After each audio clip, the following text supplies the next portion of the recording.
All right, and I believe everyone should be live. I do believe the Minecraft audio is coming through. Um,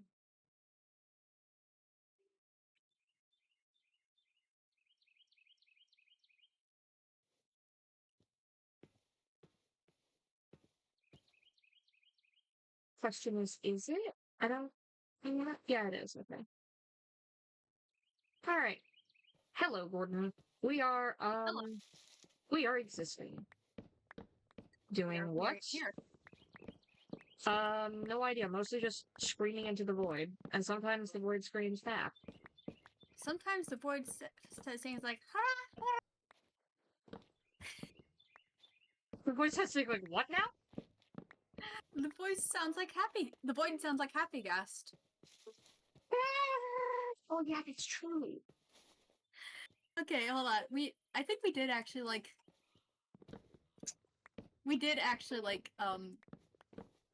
write down like a couple.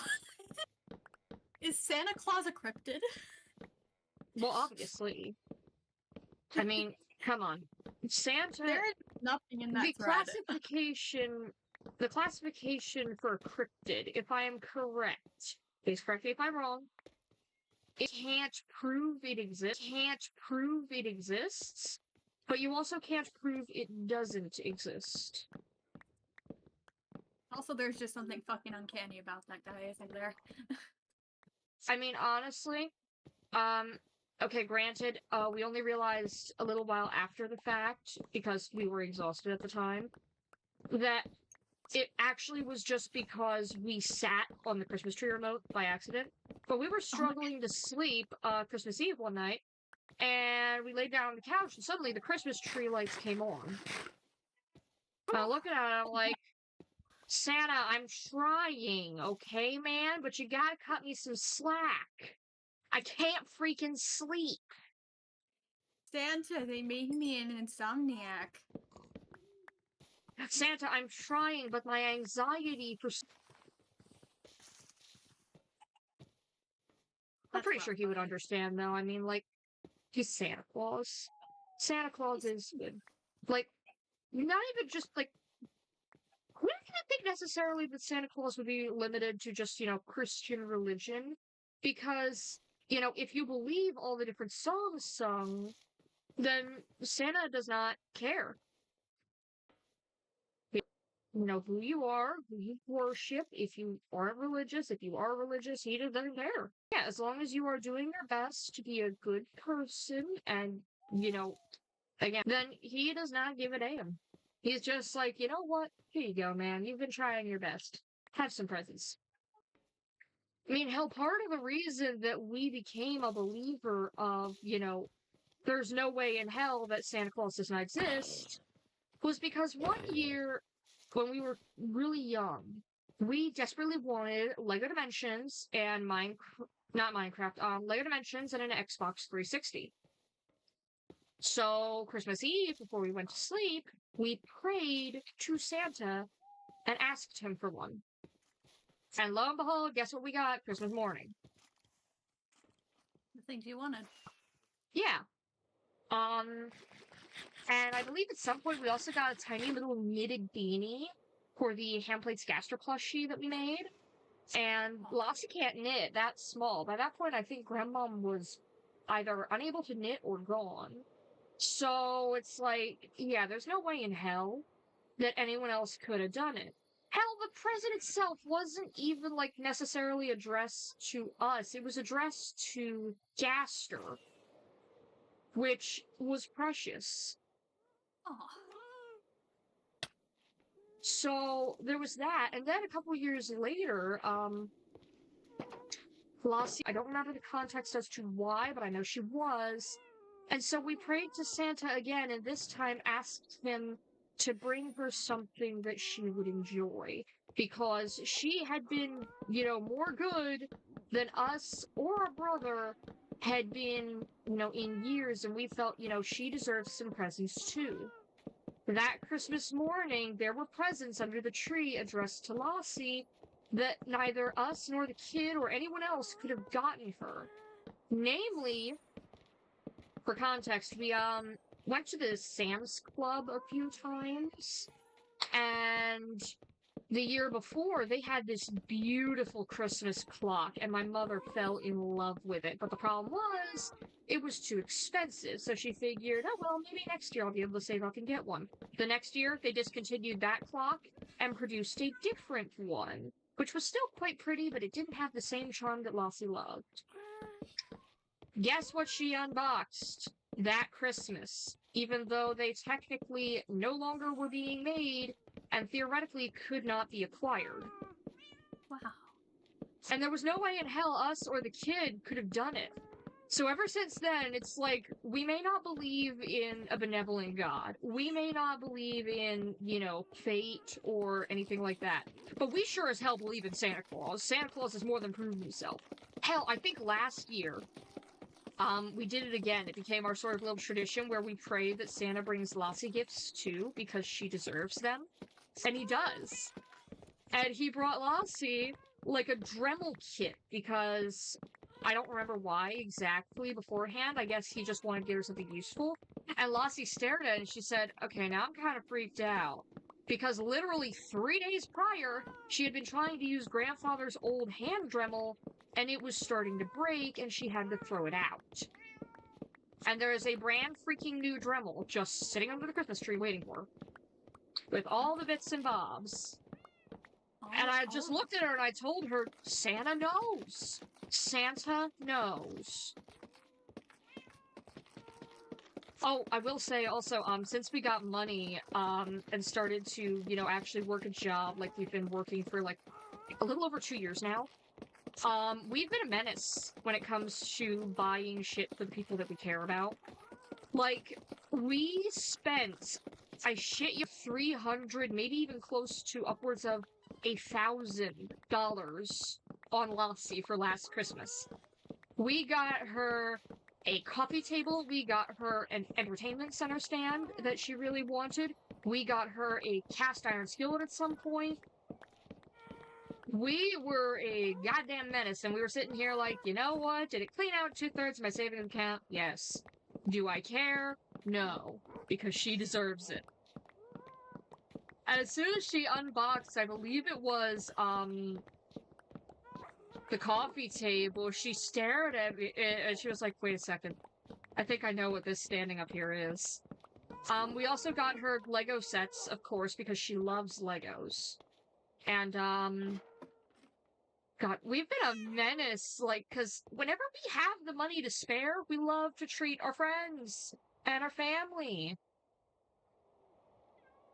I'm not even gonna lie, like, literally 2 days Thursday, knows that we're we, and we were chatting, and we were just enjoying ourselves, and, she initially came by to help me out because I needed a ride to get to, the store to pick up my mom's birthday cake.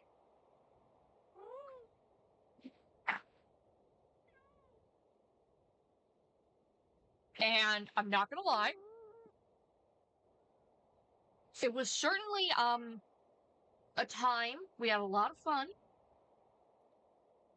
We didn't even necessarily do anything special. We just drove around, bought some snacks, sat in the park and ate snacks, walked around, went on the swings a bit, went back to the store. We just chatted away for hours.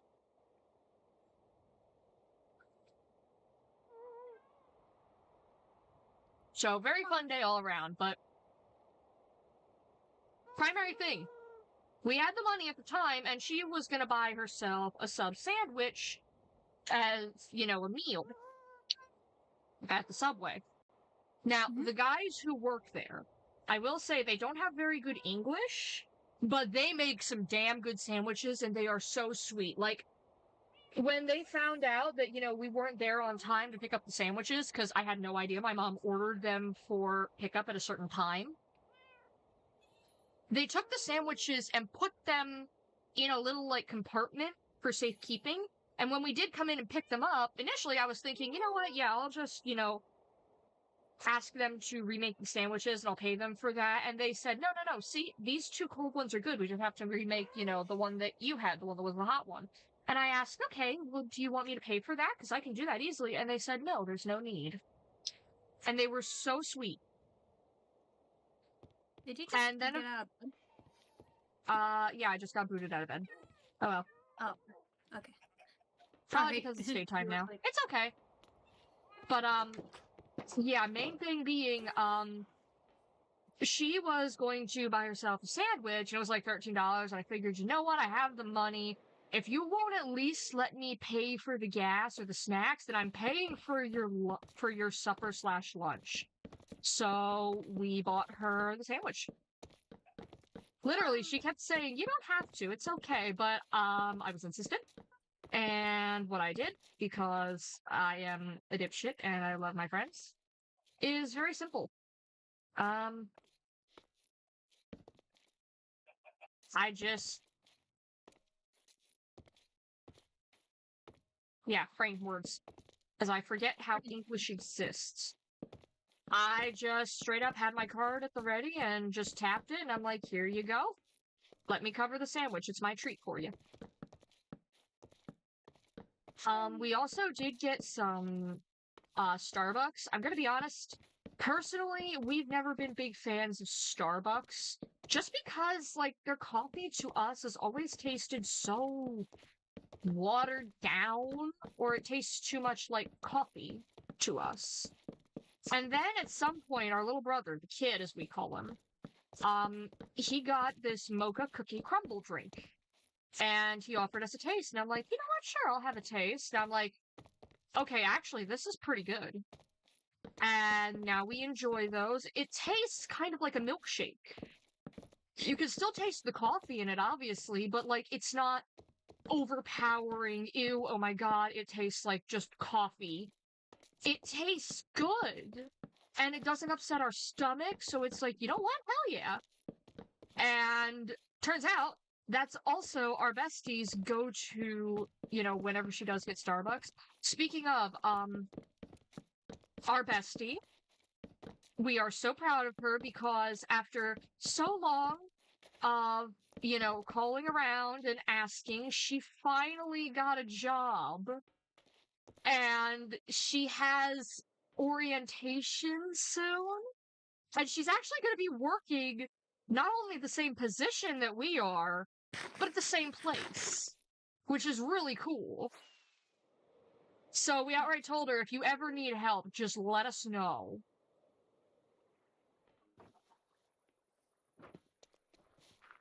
Not to mention, I don't know how many times we've said this, but probably not enough times. It always needs to be said again.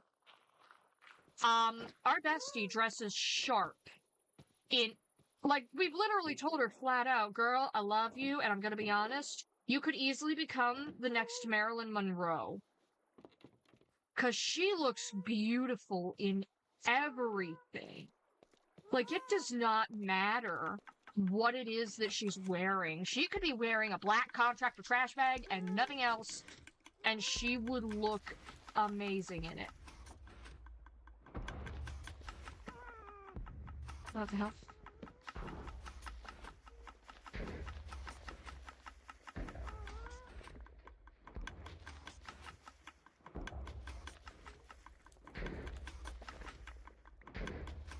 Not to mention, like, just, she's so kind. Like, genuinely, she's a sweet soul.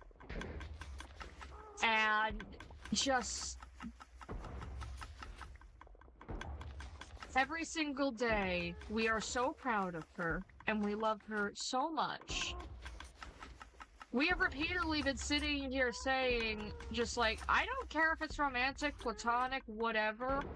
She is our best friend, and we love our best friend.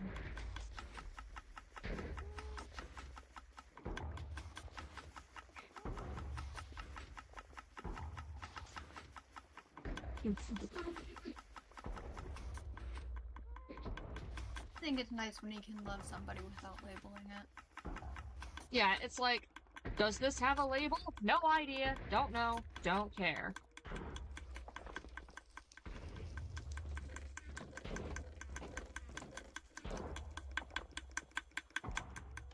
Does this have a specific name? I don't know. None of my goddamn business if it does. Oh my goodness. I had the thought of, Bestie, you don't have to label it, and then I heard somebody say, so true, Worsty. I imagine that would be itchy. Probably. It's so true, Worsty. Just Sam text-to-speech voice. So true, Worsty.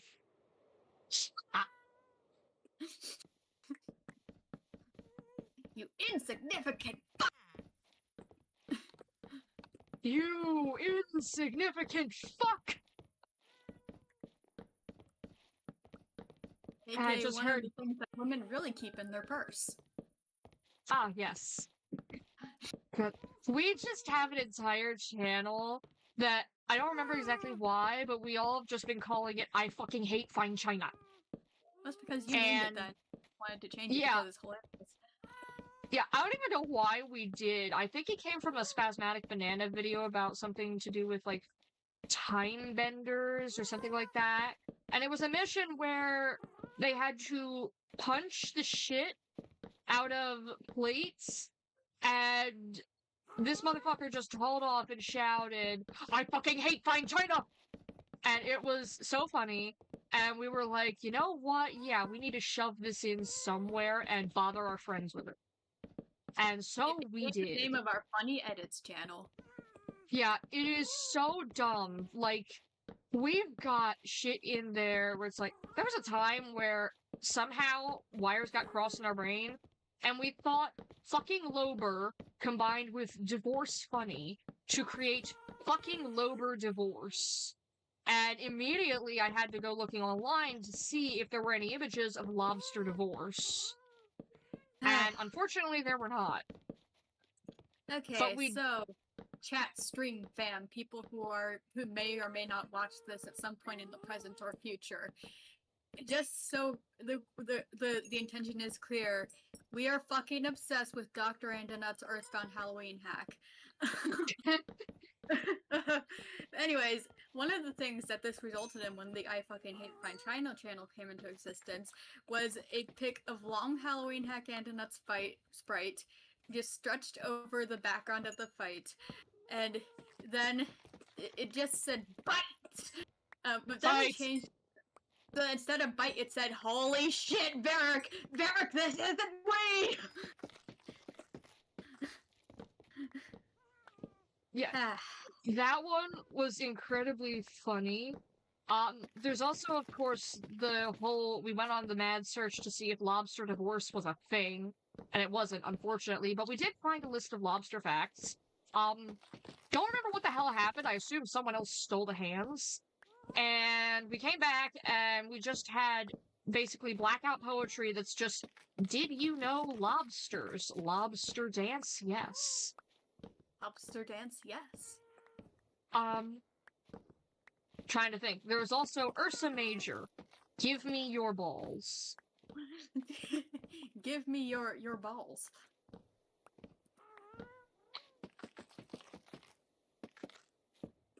There was also more recently one that, the Solitarium crew made, and it was just, like, that subway image that people have been editing to high hell with, like, stupid, like, things over it.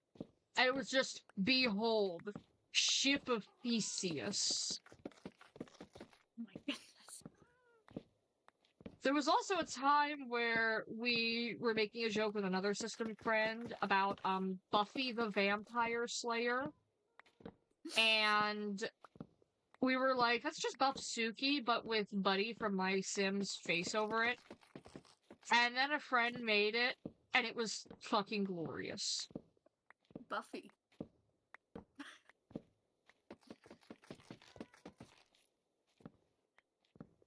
It's just where we mutilate images for the hell of it, and, like, add on stupid shit. There's the one thing where it's like a swirl, like a black swirl, all blurred, it says fuck, and it used to be a bowl of spaghetti. What happened? It doesn't say fuck, but that is Entropy's profile picture. I thought for sure it said fuck. You might be thinking of the Mithrix image, which was a fan art someone made of Mithrix. Really cool. And we were like, you know what? We need to edit this slightly just to make it a stupid reaction image in the friend group chat. And we just rippled and swirled and deep fried the hell out of it and just put slightly off to the side of Mithrix, just fuck. Fuck. Insignificant. Hold on. Yes, I'm gonna keep making that reference. I'm Gabriel from Older Kill Funny, except that's not my name anymore, except, yeah. Who back there just shouted congratulations on the transgender? What happened? That's not what Good happened. question. I mean, trans is something, but I do not think it was a gender. I transed my father out of existence. Someone back there just said, okay, so you stole God's balls. I assume that was a sprank. Yeah, but actually, no, God's balls were gone way before that, but, like, you know, I'm just gonna say I transed my father out of existence, because that was, like, removing the bullshit that he did to keep me under control, so, you know. Yeah. Basically just And trans the life of my father out of existence. I think I just heard Synth somewhere back there say something along the lines of, well, of course that God's balls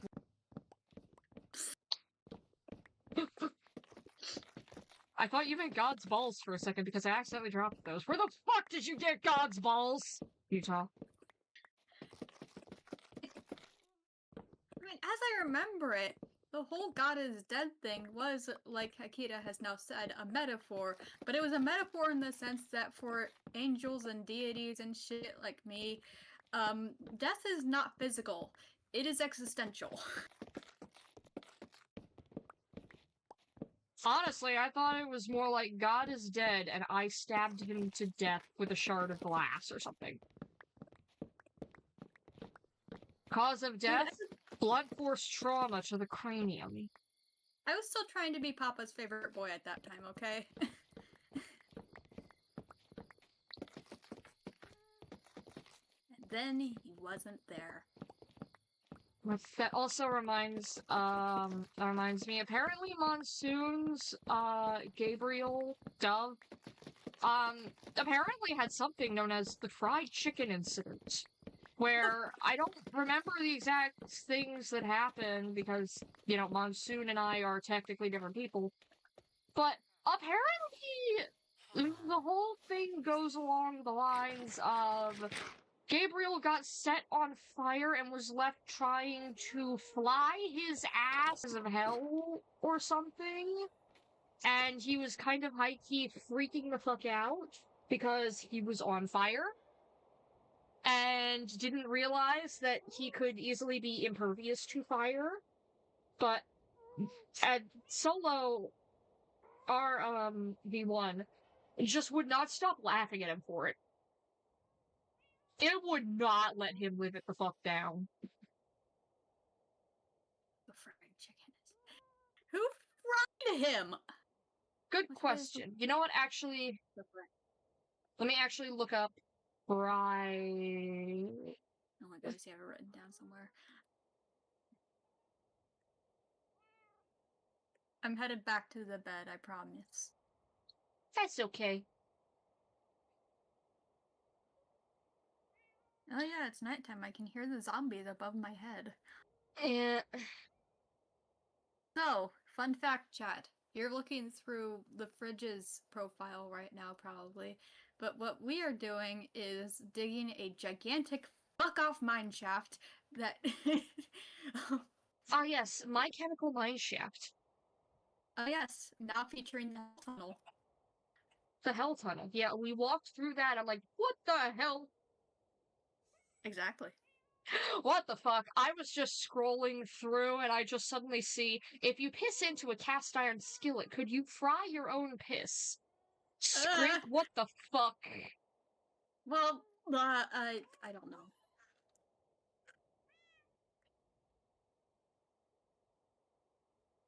We got it.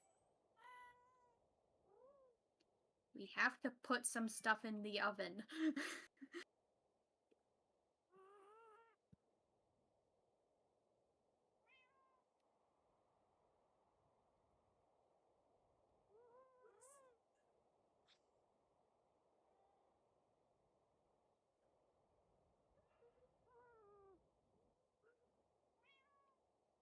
Okay, now we put things in the oven and grabbed brick. No, we're gonna grab more bricks.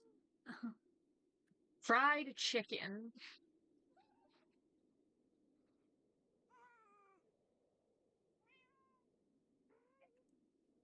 Let's search up incident, maybe.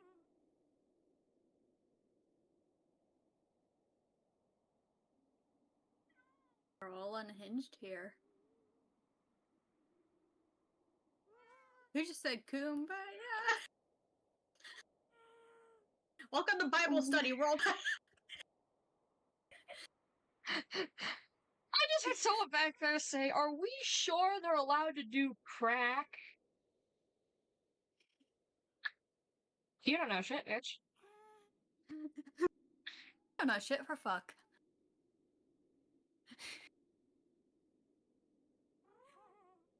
You don't know shit for insignificant fuck. Sorry. Okay, I found the catnip incident and the Providence tries eating dirt incident. Worms live! Providence was trying to become a worm by Oh my eating goodness. dirt. He was high as We're gonna- balls, apparently. This- Oh, the this is- moves this like is- Jagger incident. We Oh, are not wonderful. talking about the moves like Jagger incident. Fucking about them. It's like Jagger incident. Job, everybody. But yeah, just the catnip incident. What the fuck is the catnip incident? Brought some plants from Earth to the contact light to grow. Prov found the catnip plants and proceeded to get high off his ass. Found him an hour later amidst the now half-eaten catnip plants, completely stoned, trying to talk to the green elephant worms. The green elephant worms? Yeah, apparently the green elephant worms. The green elephant worms. Yeah, the catnip plants. He was stoned off his ass on catnip. Catnip! There was exactly one time where he got a hold of weed, and to try and keep Providence from eating dirt, Pickrix had to throw him into the catnip bushes, and he just kind of was there for a while. So, ever since, Monsoon has essentially banned their Providence from weed. Because he's a fucking idiot!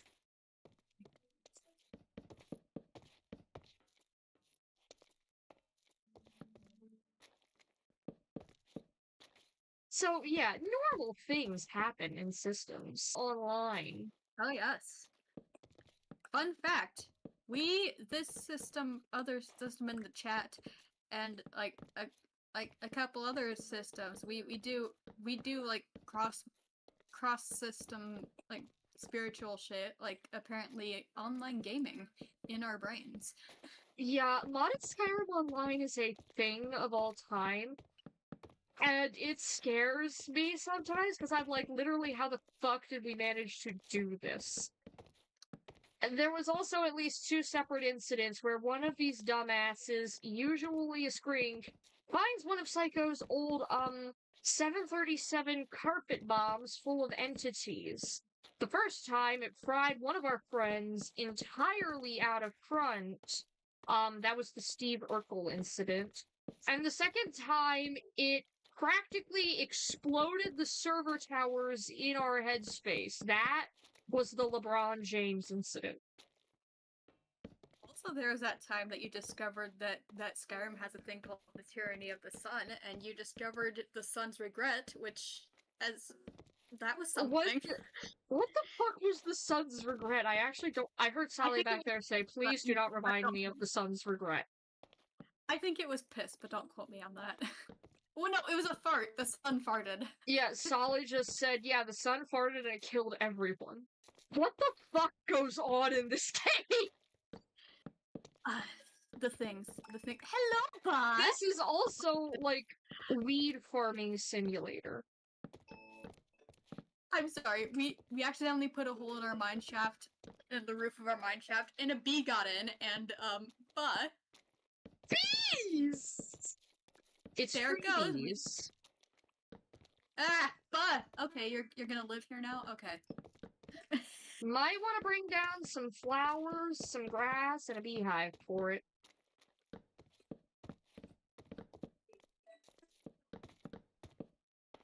But yeah, just fucking... The shit that we have discovered throughout plurality is, like, realistically, when it comes to plurality, the only limit is, I guess for lack of a better term, the only limit is how hard you can ball. So if your headmates suddenly just gain the ability to no-clip pineapples out of your headspace and they somehow wind up in someone else's headspace, that's just a thing that can happen, apparently. I still don't understand it. I just kind of roll with it at this point. It's just like, you know what? So, Sure. when we met this group of systems, we were just like, you know what? As long as you're safe about it, cool. And then we got involved in it. And yes, we are safe about it, but it was so fucking cool to be involved in it. Hey, buddy, you want to leave the mine shaft? Oh, there was also, speaking of, he's actually scampered off because one of the littles in another system, it's her birthday today. And so Spatula, being Spatula, scampered off. And we should probably clarify real quick. Spatula is a tiny little baby skeleton Goliath. And no, we did not name him Spatula. He named himself Spatula. That is the only name he would fucking respond to.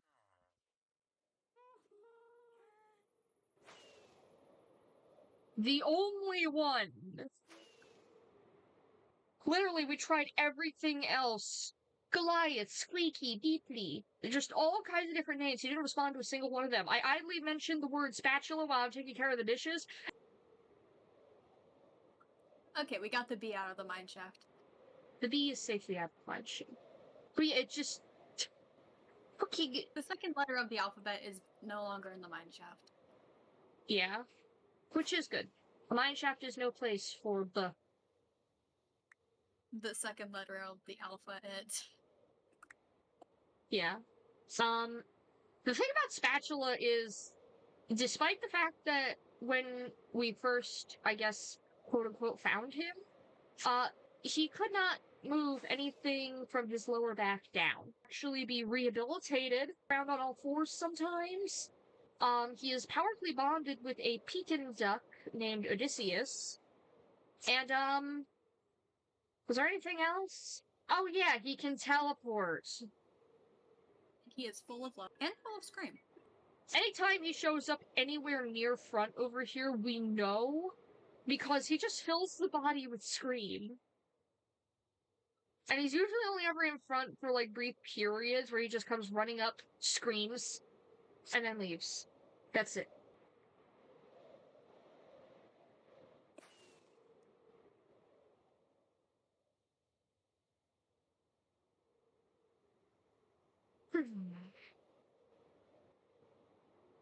As I continue to fly my happy ass the entire way to the nearest mangrove swamp, because I need mud. And a lot of it. As in, I'm gonna try and fill my entire inventory with mud.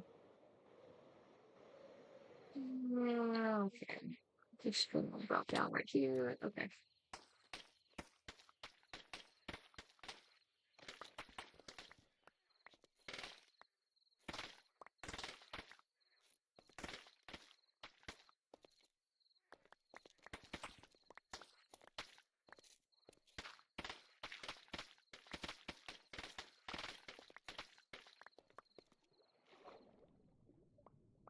There's tropical fish out here. Nice. But yeah, it just... Spatula. He also gives us heart palpitations because we never know where he is. He just scampers off. And the next thing we know, we're literally sitting there asking, where the hell is Spatula? And then just suddenly Spatula. Suddenly, child. Just Spatula jump scare. It's not even scary, it's just adorable. And usually also of great relief because it's like, child, where have you been? And then before we can even ask him, he's gone. He's just scampering off. It does not help that Synth and Loaf's babies, Pastry Basket, have been following in his footsteps. They have also been full of scamper, and full of wonder, and full of escape.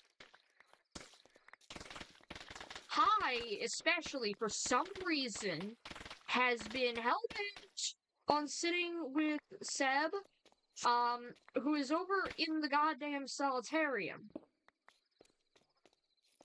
They have just been hell-bent on staying near Ink, and it's adorable but small. What are you doing? And would you at least, like, try to make sure that your parents know before you go skedaddling off at light speed? Obviously, the answer is no. The answer is always no. They're too full of scuttle.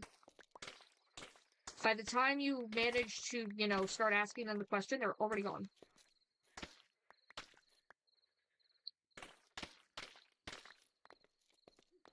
Oh yeah, another fun fact about Spatula. He is the oldest of the children that have arrived in the time that our assistants have been friends. And despite this, all of his siblings are now older than him. Yeah, like, I think it was Spleen, Kushin, and at least a couple of others. I don't remember for sure. Or at the very least, even though he's older than them, he's tinier than them. Yeah. Spatula is growing roughly at the rate that a normal child would grow. None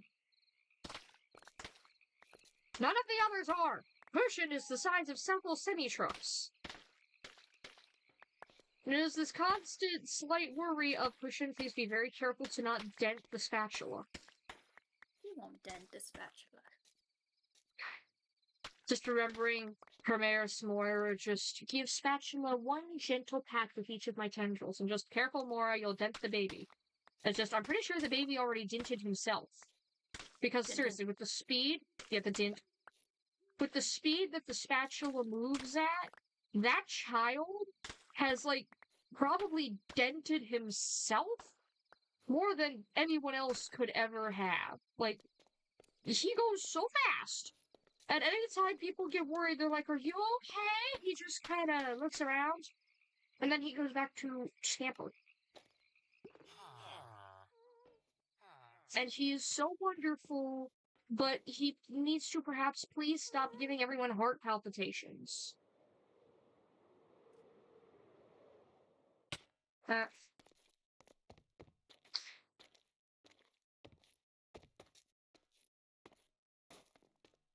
Please stop scaring people, Spatula.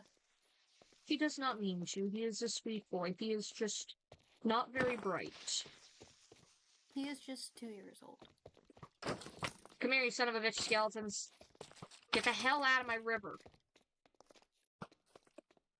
Get out of here. You two. Nope. None of you are allowed in my Christian Minecraft river.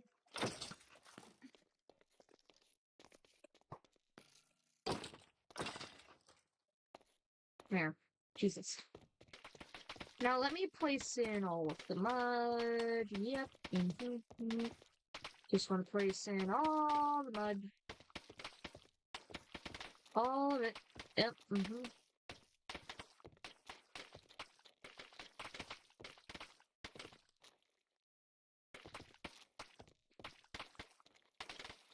All mud.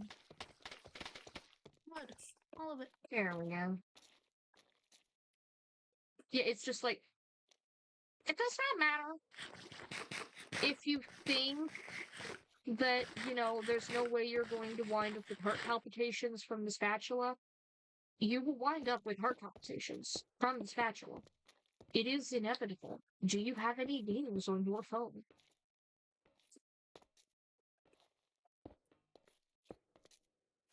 Please. Right.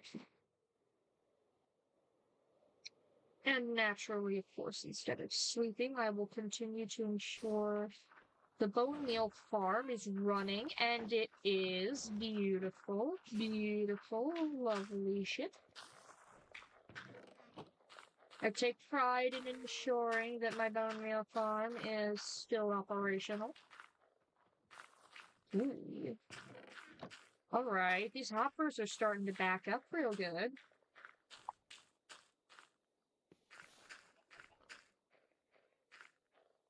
I've actually, like, seen people, like, in the Ultra Kill fandom who are mad about those videos. Like, why are you mad about them? What videos? The videos, the ones with all the funnies, the incorrect summary ones. Like, why? They're like, oh, it's introducing people to Ultra Kill in a way that I don't like. Like, oh, shut the fuck up. It's introducing people to Ultra Kill in the way that Hakita intended. Like, this man put a fishing game, a Slender Man, like, Silent Hill type, a fucking color puzzle thing, not to mention Mirage exists. Do I even need to fucking say anything else about that? The Mirage! Evolutionary malformation. The human mind is a evolutionary maladaptation.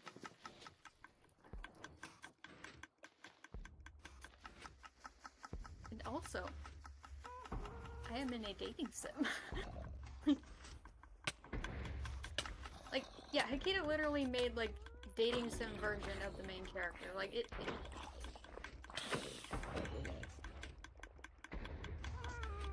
like, this is exactly the way the game is intended to be introduced.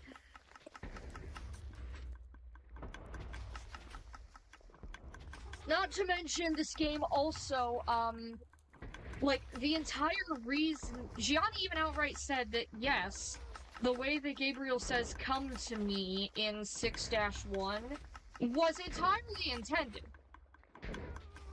Gianni himself ships these dumb fuckers. Oh, yes. And in fact, if I recall, they are eventually canon. But not gonna lie. Like, there's a reason that asking if you just fought or had sex is a thing. Like, yeah, like, the tension between those two is ridiculous. Just, these feelings, I need some time to think. You fight or have sex? Bye. Like...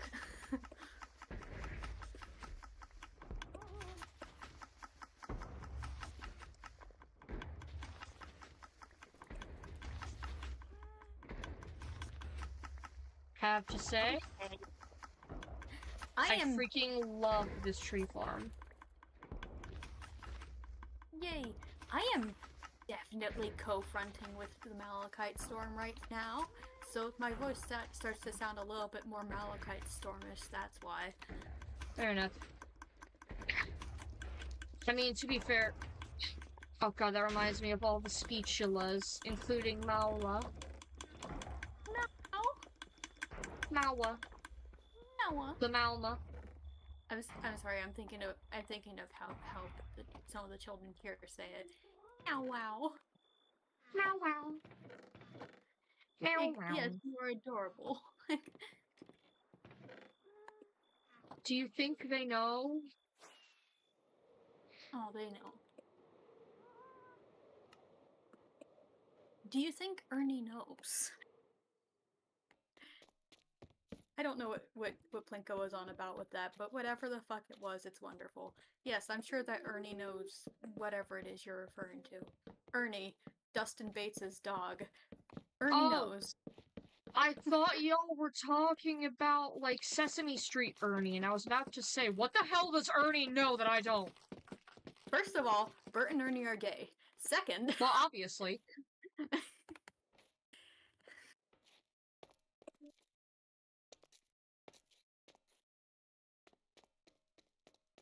Today on the list of things that people can hardly believe were said in the fucking show Supernatural. First of all, Bert and Ernie are gay. I mean, again, that's kind of obvious. Yeah, duh. It's like saying Goliath and Abram have a hate-fuck relationship. Like, fucking course they do. Have you seen the way that Abram looks at that damn skeleton in every single piece of art? Yes, including the official art. Like that smirk that he had on his face when Goliath showed up on his feed, I'll go and I'll have it be thy game. Not to mention Abram's whole thing of "come at me, stranger, oh holy darkness you be, cast your worst." Like, okay, we know what you are. We know what you are. What's worse is the stupid edit we made of the anniversary of the Dominatrix poster where it's just them kissing. Someone found it and put it on Twitter and just said this image could destroy a lot of worlds. My brother in Christ, I have been plagued with brain worms since like 2021. I'm pretty sure we could trace it back to a specific date. I want to say September 5th, 2021. Or September 15th, something like that. And guess what? It was at 3 o'clock in the morning. We were playing Minecraft, building a giant fuck-off castle in Super Flat Creative, and suddenly Brain just came up and was like, hey, you know these two guys from this Iris thing you've recently gotten into? Just, yeah. What if you made them kiss? And just lol funny. And I thought it wouldn't go any further than that. 30 minutes later, brain full of thoughts and just, Vitalos, this can't be happening.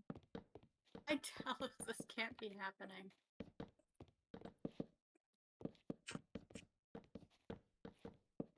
Like, it's not even, like, at this point, when it comes to, like, crack ships showing up in our brain, it's like, it's inevitable.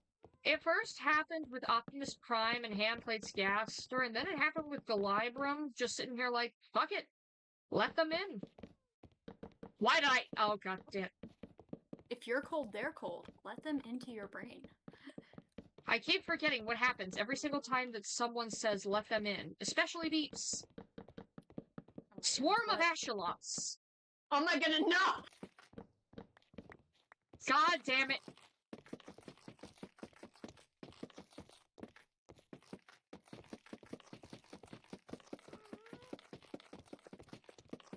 I keep forgetting that it's like Beeps has Pavloved them to the point of where anytime someone says those three words in that order, the Ashos just swarm.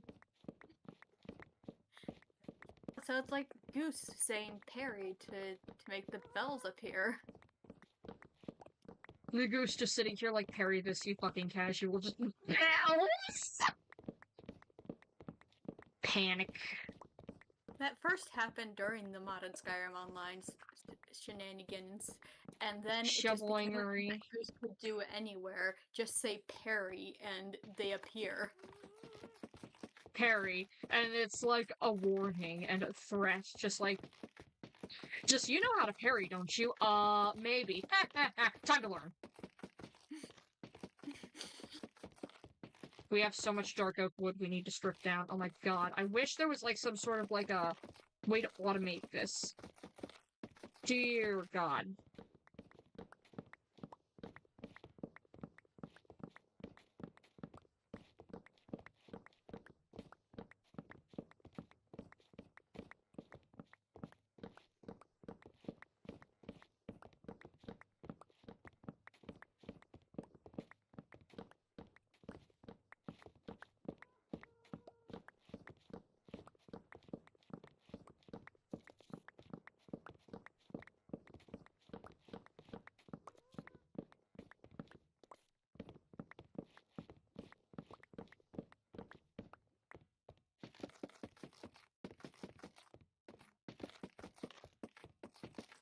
A lot of people over the years have started to complain that the Minecraft updates are starting to, like, suck anymore.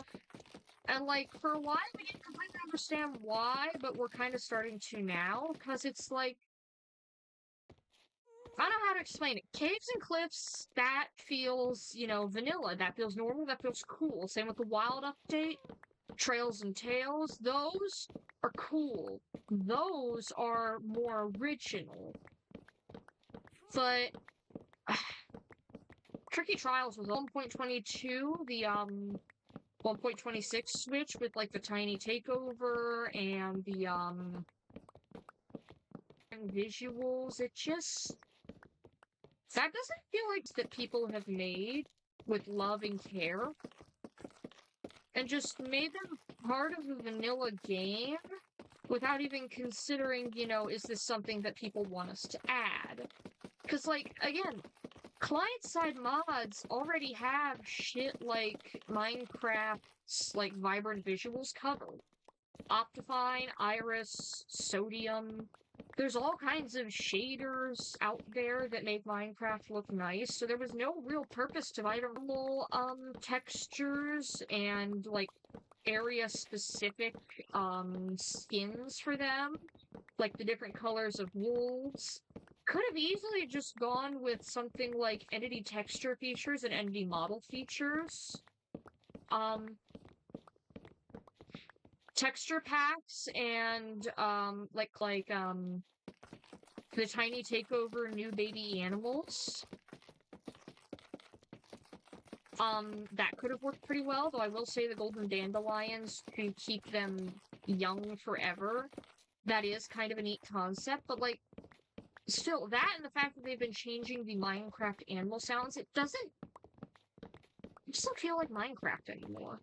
It feels like, especially with the more recent changes, like, we had no interest at all in the Nautilus, we have no interest in spheres, really, and that's because there was no hype for it. There was no year-long, oh boy, I'm really excited, I want to know what they're going to add next, or, longer time for the devs to work on things. I don't want, tiny updates that I can easily miss or, forget exist. I don't want that. I don't want small updates like 4 times a year. I want one big update every 1 or 2 years. And if the devs don't have ideas, that's okay. They can always make community polls for it. For ideas of, hey, do you guys have any suggestions? The ones that we enjoy the most, we will take into consideration. One of my friends has been relentlessly hoping for an end update, and honestly fair, because there are ways to make the end more interesting without taking away the fact that it's barren. It's a dead area. There are ways to execute something like a dead area without making it feel, not dead.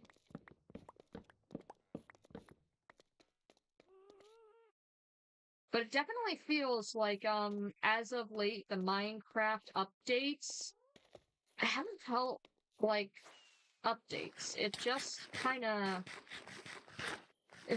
feels like, I guess for lack of a better term, bloatware. Now, the Pale Garden thing, but, like, there's things that a lot of Minecraft players have been asking for from Mojang for years. I mean, we're talking shit like, can we perhaps have something like, I don't know, an end update, perhaps something to help with inventory management a bit more, because shulker boxes aren't cutting it. Could we perhaps have something like, what's the words I'm thinking of? Because I forget how English works. They've been asking for things like, calcite block variants, like stairs, slabs, bricks, walls. Genuinely, Mojang, I am holding you at gunpoint when I say this. Please, for the love of God, give us the goddamned motherfucking calcite things. I know you have them somewhere. Gimme. They would make building so much easier, and I wouldn't have to resort to fucking quartz or diorite. I could have a natural-looking white stone-like block that doesn't look like it's either shitted to high hell or, sucks.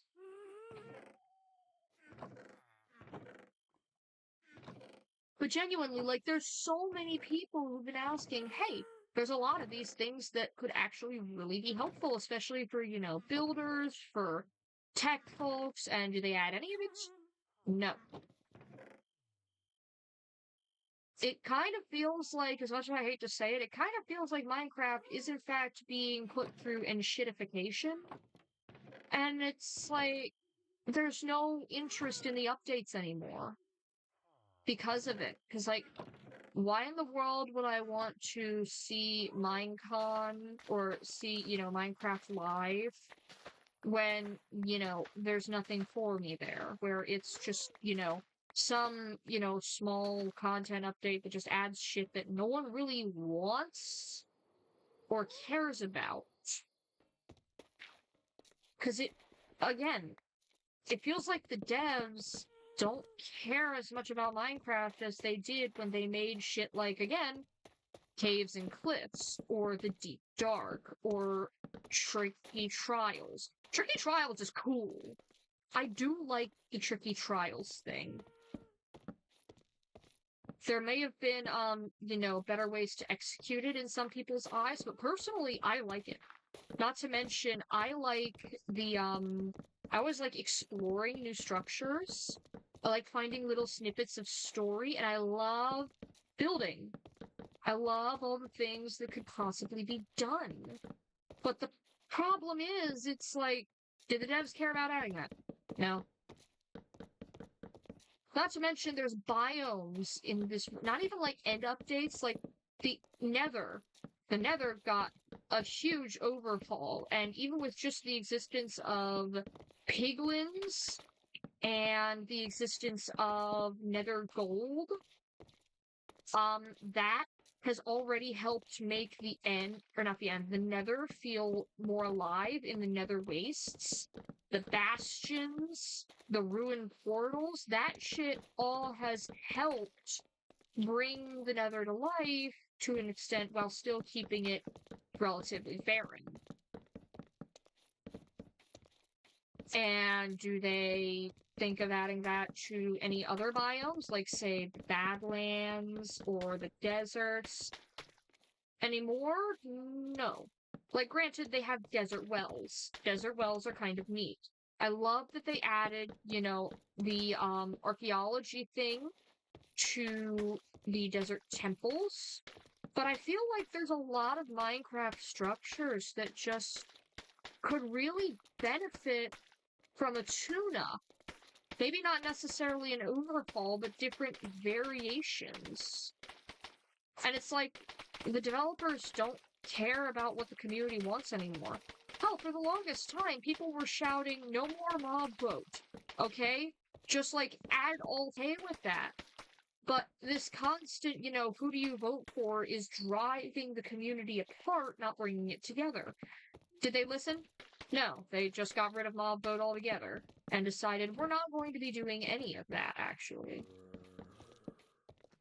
Like, that's gonna fix the problem. Imagine if they got rid of the US presidential election. Oh my goodness. It's... Okay, granted, that is a very, exaggerated, comparison, but still. Imagine if they got rid of the ability to, vote for things like what school lunches people want the most. And instead of being like, we'll only add one school lunch, so, you guys have to choose what you want more, and that leads to, infighting, it becomes more, tell you what, we will have to take more time to put together these school lunches and release them to everyone, but we will do it. For right now, what do you guys want the most? That would be much better. That would be like, okay, everyone can sit together, collaborate, vote, and basically just speak about it. And eventually, instead of having to pick one and then the other two get discarded, it's more, okay, we'll get this one set up first, and that will help. It just feels stupid. Maybe it's a hot take, but, like, we're only really seeing the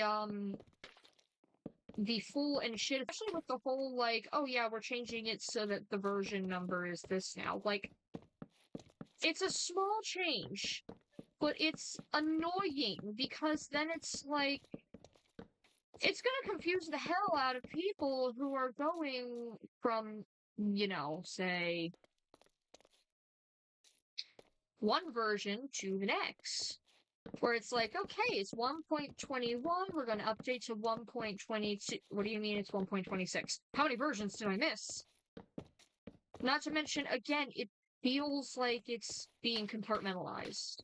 It feels like the developers don't necessarily want people to, like, how do I put this?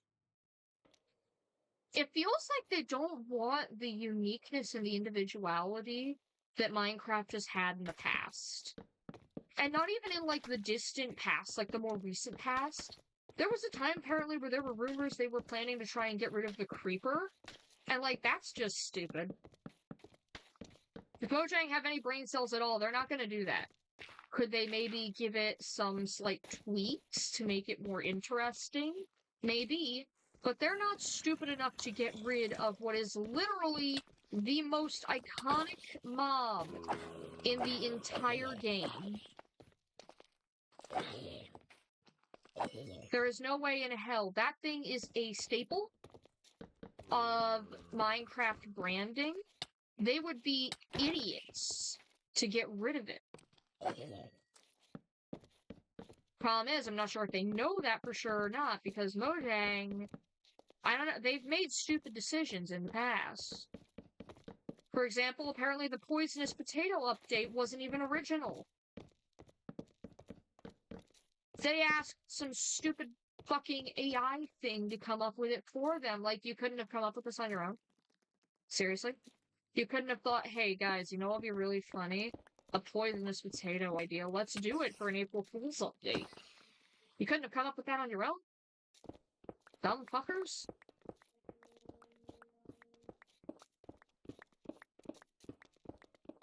Maybe it's been like a recent change in, you know, who owns Minecraft now, if it was more recently that everything became, you know, Microsoft's and not Mojang's.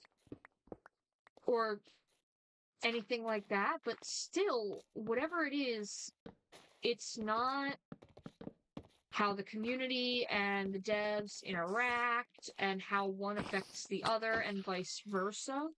The Minecraft decided that the original Skyblock map maker no longer owned the Skyblock map. They decided, it's ours now. We win. It's ours. You can't have it anymore. Like, way to drive your community away from you, jackass. Jesus.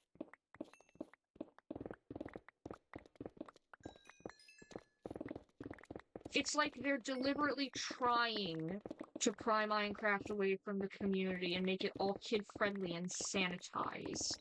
And it sucks. It really sucks.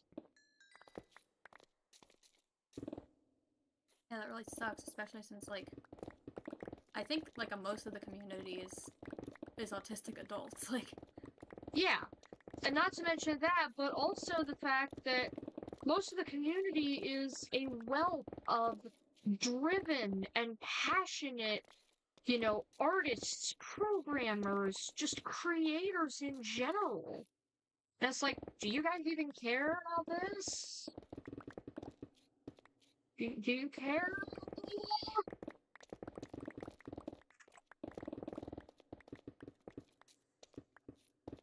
And I know I've said it before and I'll say it again,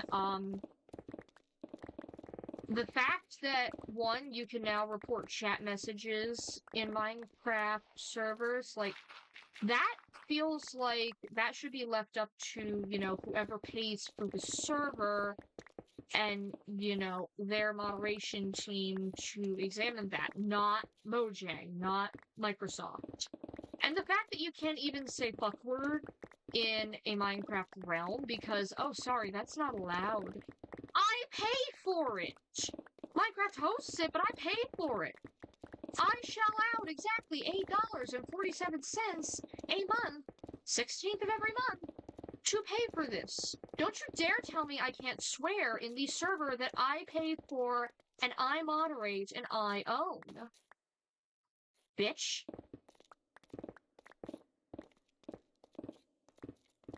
I think if you're old enough to either pay for your Minecraft realm or have your parents trust you with the monthly money to pay for a Minecraft realm, that you're obviously old enough to know swear words.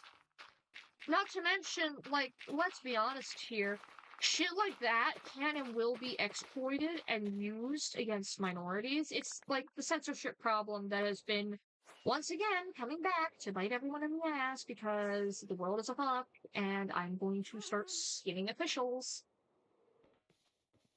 If any officials wind up skinned, I can't say that it was me who did it because, well, I can't even really fucking go anywhere, but I'm not going to condemn whoever did do it.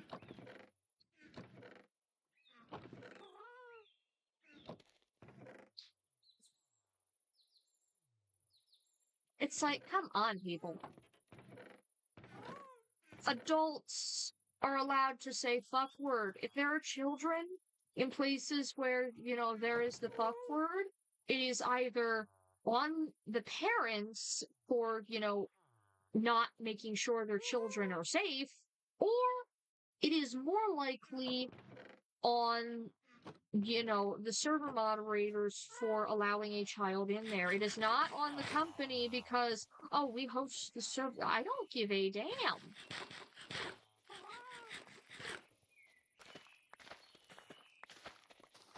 Yeah. The world's going to hell, but god damn it, there are so many wonderful things that still exist. Such as the word fuck. Yes. Such as the word fuck. And, who back there just said weed gummies? Shut up. Weed gummies don't count, bitch.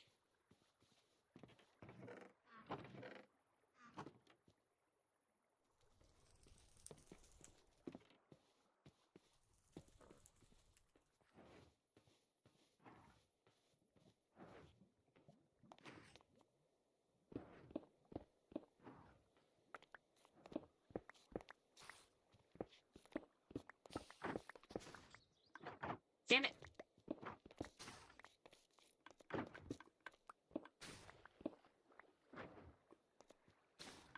Oh. Oh my god. That does not look right. Okay.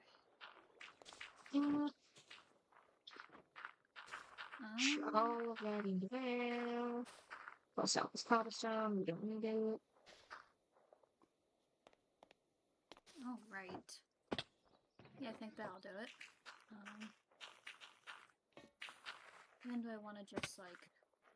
Yeah, I think I do. Okay. Sorry, Sorry! I'm just making sure that I can't put a torch there. Let me put a torch there. I'm trying to do something design-wise with this second entrance to the hell shaft, and, yeah. So I'm trying to, like... It is, exploding, I take it. It's not exploding. I'm actually trying to prevent it from exploding while also making it look the way that I want it to look. Which is hell.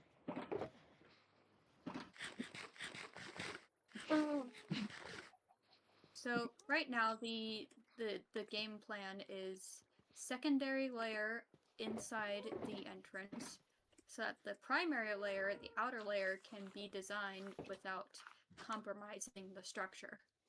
Fair enough. Alright, real quick, I'm gonna check on my little boy Pickle. Come over here, see how he's doing. Hello, Pickle. Good boy. You doing it, boy? Nice. Alright, that looks good. Actually, yeah, let's do this. Put these in here. 2 stone slabs. Okay. Or stone bricks. I'll be right back. We're gonna get Pickle some freshened water. Okay.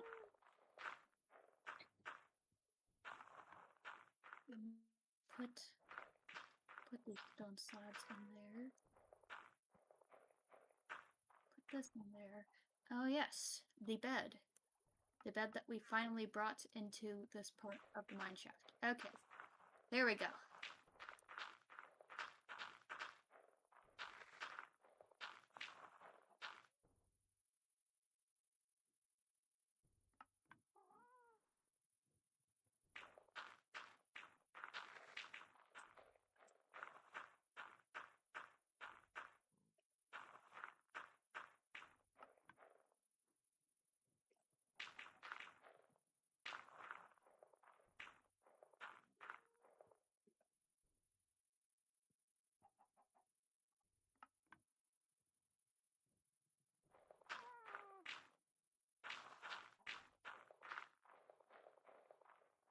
sweet boy. Such a good, sweet boy.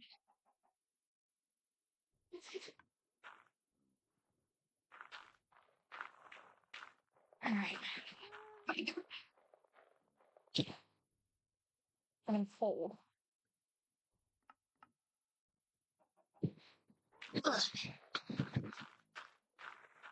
Alright, we have now officially made this into what looks like a boarded up well. Hell yeah. A really old boarded up well. Like, we used cracked stone bricks and wooden planks and slabs, and we made a trap door that's of the same kind of wood so you can just open it up and go in. Hell yeah.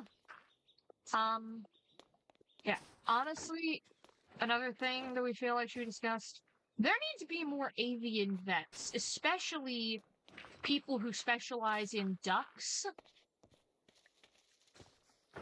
Because we got damn lucky, we do have a vet that has someone who will see ducks. Problem is, they are not open on Sundays. They are not open 24/7, and if there's an emergency, like what we had last evening, fair warning for throwing up. One of my drakes, Pickle, I noticed he was really light yesterday afternoon, brought him inside with food, plenty of food and water. He was eating, he was drinking, and he seemed pretty okay, so I set him back out with the others. That night, when I went to put the ducks away, he was sitting separated from the rest of them. He was sitting down a lot more. He wanted to have some sippies of water. And then suddenly, as I'm sitting here wondering to myself, I don't know if I should bring another duck in the house. I should definitely keep an eye on him, but my mother will be pissed if I bring another duck in the house. And then he starts throwing up half-digested food. And I immediately decided, yeah, fuck whatever Lassie says, I'm bringing this duck in the house. So he's been sitting in my room. It was up until 4 o'clock in the fucking morning with worry.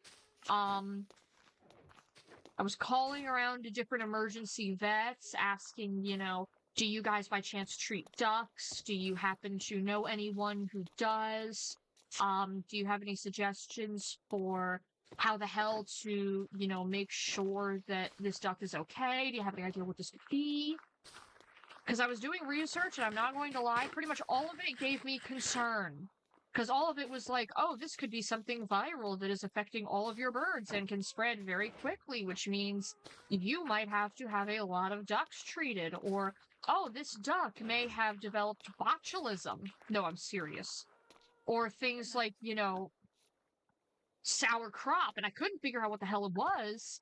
But I also couldn't help thinking, okay, maybe he's throwing up because he ate too much too quickly, or maybe he's throwing up because he had some sort of like a duck version of a 24-hour stomach bug. And I thought at first that the reason he was so skinny and that he was having trouble eating was because, he was struggling to walk because he looked like he had injured his leg, but I couldn't find any sign of a broken bone or severe bumblefoot, or any real bumblefoot for that matter. But upon doing more research and talking with Lassie this morning, we figured out, no, that is not the case. It seems like this has been going on for a little bit and has been the cause of Pickle losing weight and struggling to walk. We think it's some sort of metal poisoning. That he ate something that is making him sick. Which is still giving me a lot of concern, and if he's not doing better after we give him some activated charcoal, on Monday, and if he's not doing better by Monday, or just in general, if he is not doing better, period, I'm probably gonna wind up calling the vet on Monday morning and telling them, hey, I was just here with another duck for an infected wound, and I brought up this duck to the doctor, and now this duck is having these issues. This is everything that I've written down. This is everything I've cataloged. This is what's going on. Do you have any idea what this could be? Do I need to rush him in there for an emergency visit? Because again, I was genuinely scared I was going to lose one of my babies. And of course it has to happen literally 2 days after I finally have the anxiety and stress of, oh god, what if I'm going to lose a duck to an infected wound? Finally ease up, because no, I'm not. He has antibiotics. The doctor says his wound is healing up good. He's going to be okay. He's a strong fighter. He's not showing concerning behavior. He'll be okay. And now another duck is having problems. It's like, oh. What's worse is that Pickle is not just like, an ordinary, like a khaki Campbell or a cayuga or a duck that's usually considered more healthy. He's a pekin. Pekins are meat birds, and they are known to have a myriad of problems, including niacin deficiency, obesity, and if I recall correctly, they're also more prone to, I believe, heart conditions, but don't quote me on that. Ooh. I've been having to do a hell of a lot of research into the ducks. Every single time one of them gives me a scare. The good news, the ducks are okay. I mean, I just hope it's not a heart condition, because like I know in humans I know in humans, I don't know if it's the same for ducks, but sometimes people who have heart conditions can end up getting like really nauseous and vomiting a lot. I don't know, it doesn't seem like it's nausea. He's been in phases where for the most part he enjoys his sippies of water, which I put electrolytes and antioxidants in to try and help him out with this, because obviously, throwing up, you're gonna lose fluids. And it seems like his appetite is oftentimes not very much there, where he just kind of looks at food and he's like, nah, I'm okay. And then it's like every several hours, he suddenly starts snibbling away at everything, including his own yacked up, half-digested food. And when I give him food, he's like, oh my god, thank you, Mom, I'm starving. And he relentlessly snibbles. Like he hasn't eaten in days. And then after that, he's able to keep it down. His poop looks normal after he eats. Like, you can see that it's, usual duck shit. But when he's in those hours where he doesn't really feel like he wants to eat anything, and he's like, nah, I'm alright. I'm okay for right now. It seems like it becomes more like diarrhea, I guess. And that is concerning. If it weren't for the fact that my Lotsie and I have done a lot of research over the last, night, trying to figure out what the hell this could be, I would probably mark it as some sort of a thyroid problem, because not being very hungry, yet being very skinny, is a dead ringer for things such as hyperthyroid. One of our cats had a hyperthyroid problem, and we had to give her some medicine for it for a while, because she was skinny, but she didn't have an appetite. Our dog, Snow, has hypothyroid. Hers is, she is always hungry, and yet she is so unbelievably fat. And lo and behold, blood work confirmed she's got a hypothyroid issue. So, if that had ever come up, I probably would have been like, yeah, we might want to get this duck checked for, thyroid issues. Like, hyperthyroid or something. But after the research that I did, and the research that my mom did, and, discussing it, it does seem quite possible that he has some form of mild metal poisoning. That he got into something that is making him ill, and his body is trying to work through it. And my mom ordered some activated charcoal to get here, so that we can give him the activated charcoal, which should help absorb the toxins.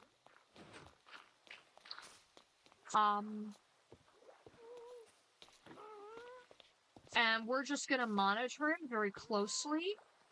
Probably keep him inside at least for today and until tomorrow morning. Monitor how he's doing. And I want to make sure that on Monday we call the vet, because he scared the hell out of us. He threw up like 4 or 5 times last night, and we were scared that we were going to lose him and we couldn't even get help because there's no goddamn 24/7 vet clinics that accept ducks. Anyway, looping back to the original point, if we ever do go back to school for any reason, it's going to be to become a mostly duck and chicken vet. Mainly ducks, though, because, again, these are our babies. We brought them home when they were just so tiny. We bonded with them, we've raised them, we cared for them, and it's like, you want me to, just not be able to rush my kids to an emergency room if something horrible happens to them? That ain't right. So if we ever do go back to school, even though we suck at chemistry and physics and kind of also at math, we would absolutely be willing to one day, once our brain works better,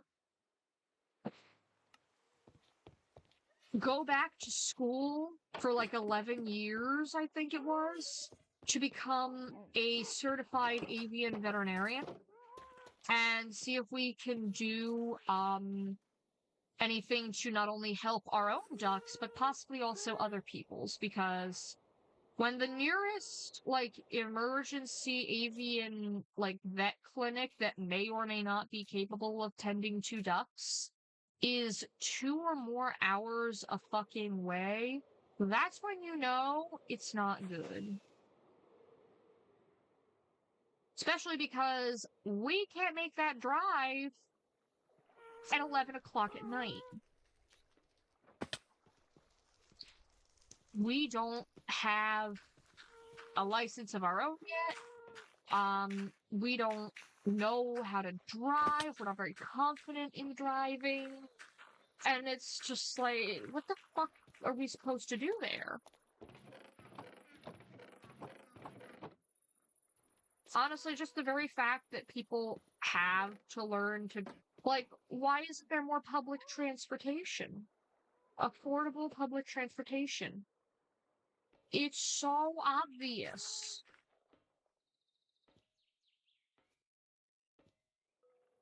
But no, apparently, too scared is not a valid excuse to not want to learn to drive.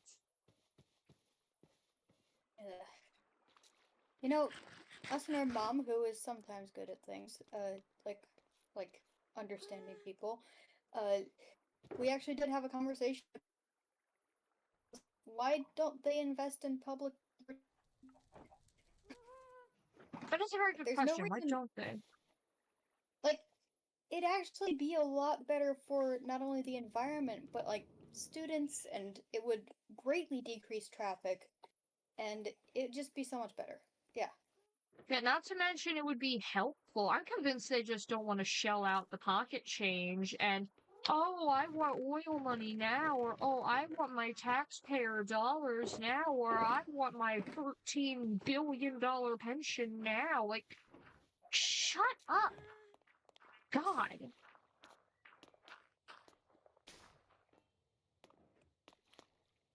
It's easy enough for you to say because you no longer have to work if you've got a pension. Yeah, but still, it's... Yeah, everything in the world is that's bullshit. what I'm saying, is that, it's easy for you to say that you don't need public transportation because you don't have to work, because you have a pension for other people, is what I'm saying. Yeah. Yeah. Problem is, people suck. People suck. Yeah. And that's the thing that we both said, was that, the problem is the people who could shell out the investment in transportation and subways and railways and all those sorts of things, they don't want to. They don't care. We need to skin people. we have somebody living in this country who has $500 billion and is projected to become a trillionaire. And do you see him doing anything with that money except sitting on it? And wasting it by investing in AI bullshit. Fuck you. Yeah, fuck that.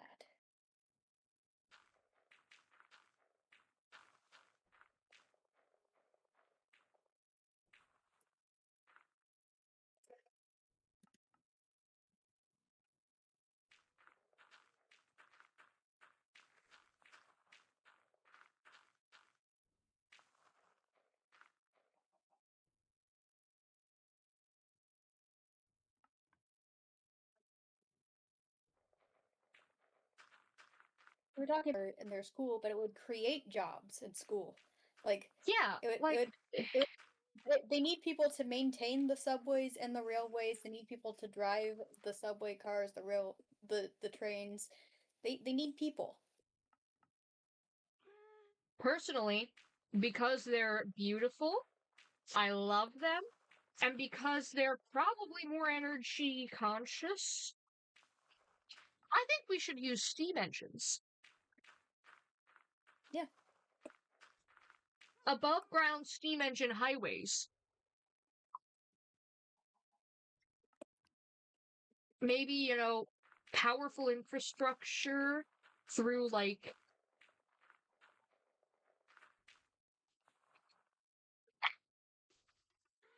okay, picture this. Let's just say you have twin towers. Yeah, in this universe, 9/11 never happened. We're ignoring it. Maybe 9/11 will happen later, and it will only hit the penis gone. I don't know. But imagine you have twin towers. Very strong, very sturdy, very well supported. And then imagine those towers being strong enough to help also support a giant, like, sky bridge for a train.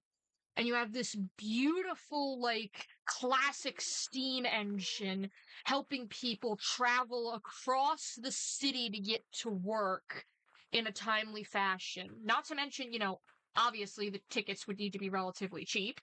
And also, maybe even be paid for by tax dollars. A lot of the problems in the world could probably be solved if we just got rid of greed. Which If we got unfortunately rid of would. war, if we got rid of War? war, then we actually have the tax dollars to support the economy. No, it's not even just war, because technically speaking, war is illegal. It involves things like kidnapping, stealing, murder, illegal things. War is illegal. What do you mean there is rules to war? War is against the rules. So, right there and then, you already have the big, why should we have war when war is against the rules? But it also brings about the other issue of people are greedy bastards. They're going to, if they don't use the money for war, they're going to use it to line their own pockets. They're going to use it to buy 17 yachts, even though they don't even need or want them really, just to have them. They're going to use it to acquire everything ever and make number go up. So it's either we need to completely get rid of war, which is very difficult to do, and there is a decent chance that it may not even be possible, just because humans suck. That's one of those things where it's like, we would have to work a lot harder to figure out, how are we going to get rid of that? Or we need to somehow, as a society, collectively get rid of all of the greedy bastards and find some people who physically cannot and will not be corrupted by greed to be in charge of that money. People who are compassionate, people who want to help, people who will not let that greed go to their heads. Or option 3, we erase the concept of money altogether, which I probably sound money and greed are the roots of all evil. At this point, I'm starting to think, yeah, you know what? Maybe some of my powerfully socialist friends were right. Yeah, money, we don't need it anymore. It should go.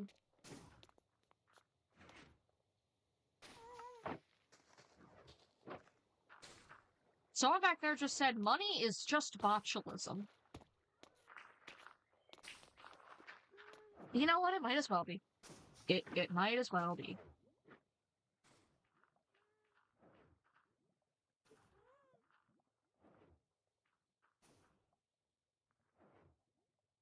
Like, whose idea was money in the first place? Can we return to barter, where instead of being like, hey, I will give you this thing if you give me a shit ton of worthless pieces of paper, whatever happened to, hey, I have this thing that I don't need, but you do. You have this thing that I need, but you do not. Let's trade. Whatever happened to barter?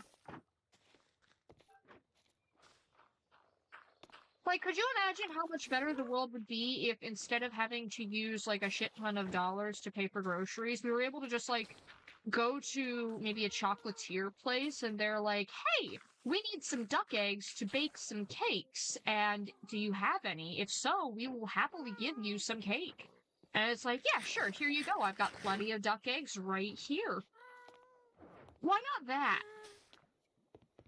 Or something like, you know, trading services as well. Just like, hey, I need your help to be able to, move some stuff around, and I can power wash, you know, this place for you. So how about we, you know, team up? If you can take care of this for me, I can take care of this for you. And it's like, yeah, sure, man, let's do it. What happened to that shit? What happened to people using their brains and being nice to each other?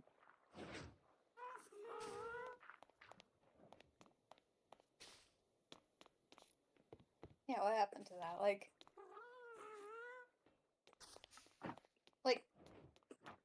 even just, like, on this server, like, just yesterday, if I remember, like, you guys needed glowing ink sacks, we had glowing ink sacks, and we said, you know, if you got any coal, well, we always need that, and so you brought us coal, and we gave you glowing ink sacks. Yeah. Like, Or, it's like, not hard, it's just need, you know? Yeah. Or, like, you know, if someone's like, hey, this thing that you did made me feel kind of upset, it's like, oh, okay, I'm sorry, man, I'll try to not do that thing anymore. And that's it. Like, whatever happened to that? Or, People you know, invented actually the communicating with each other. It's not just that. Sometimes it's also insecurity when it comes to, like, communication, because the bridge, we know they've got their insecurities, they kind of struggle to figure things out sometimes, but it still hurts when we say, hey, if we are doing something that is making you uncomfortable, tell us, and they say, okay, and then don't tell us until months, if not years later, and then it's like, you said you would tell us. Why didn't you tell us before? We could have avoided so much mental grief for you.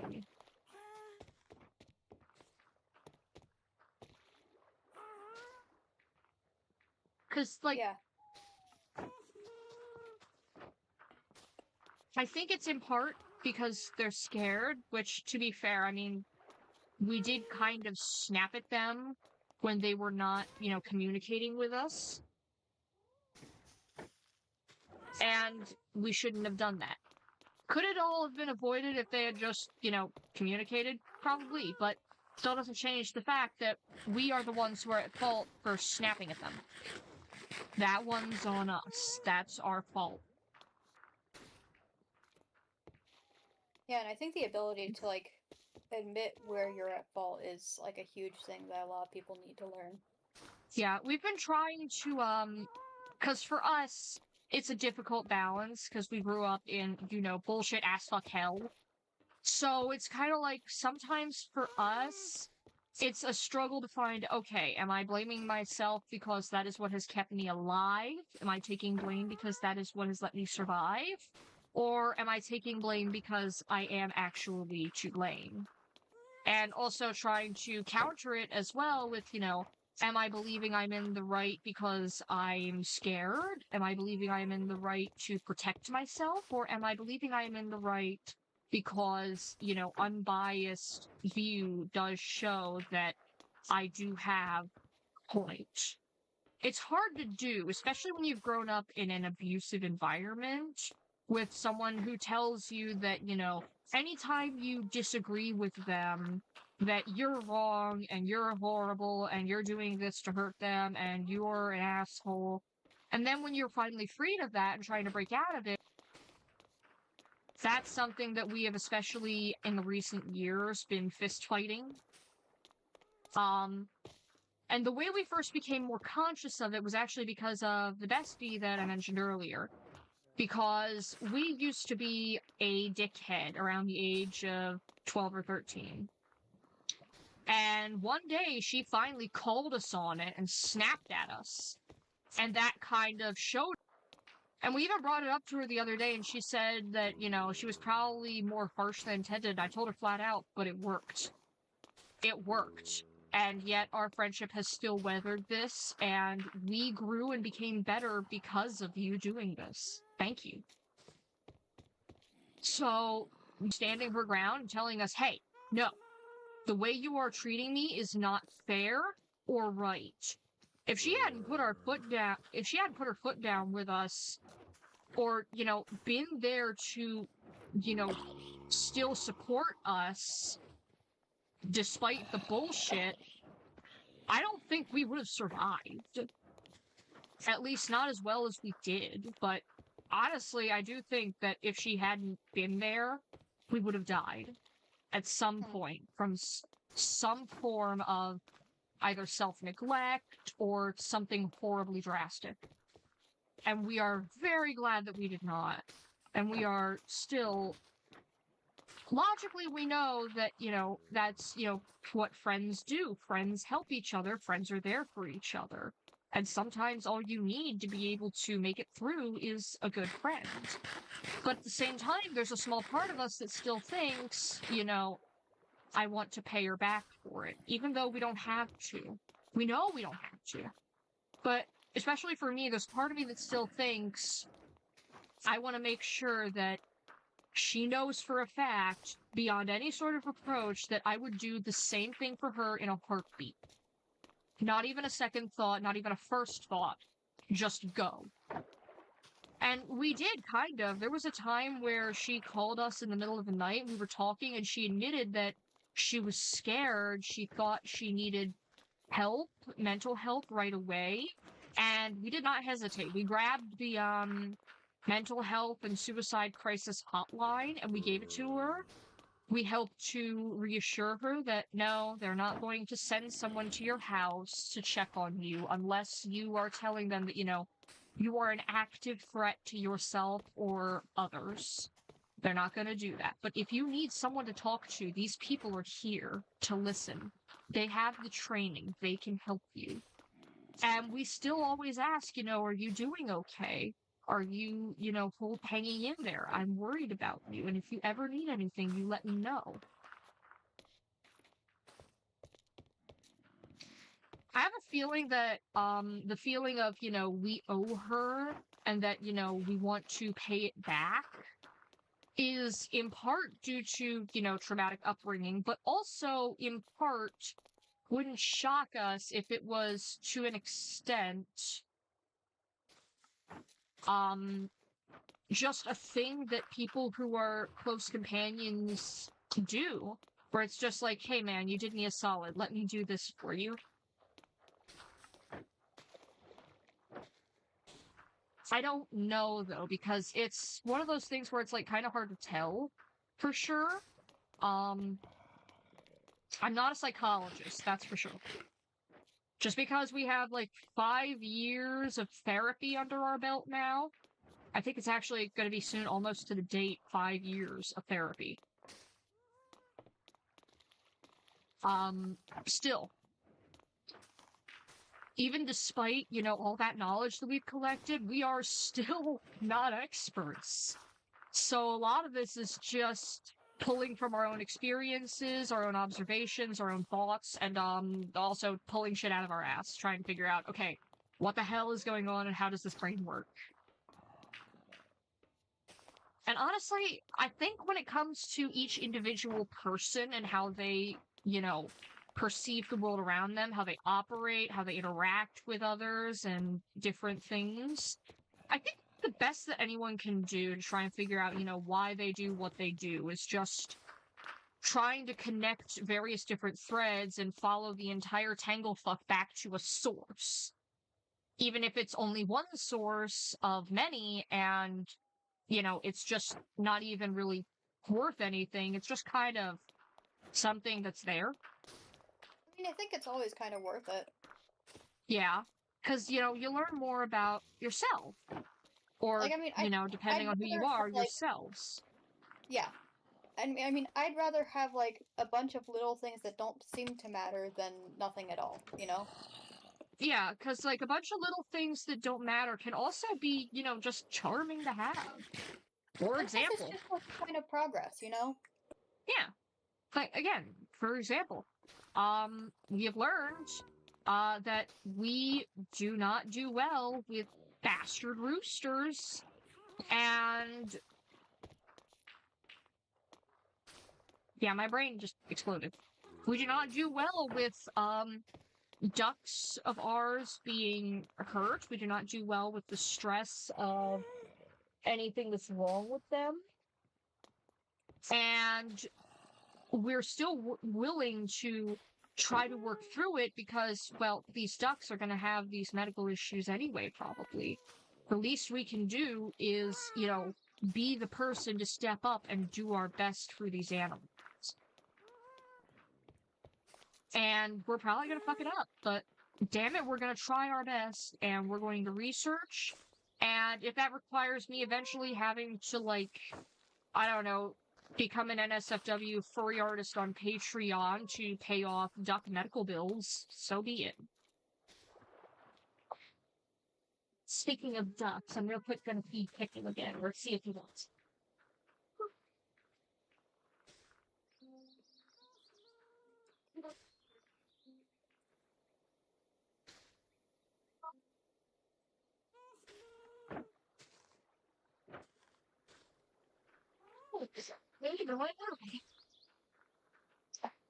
Hey, he still doesn't want any food right now, but he's still kind of walking around. He's swacking back there. He's looking around. He's still drinking water, so he's still, I guess for lack of a better term, stable.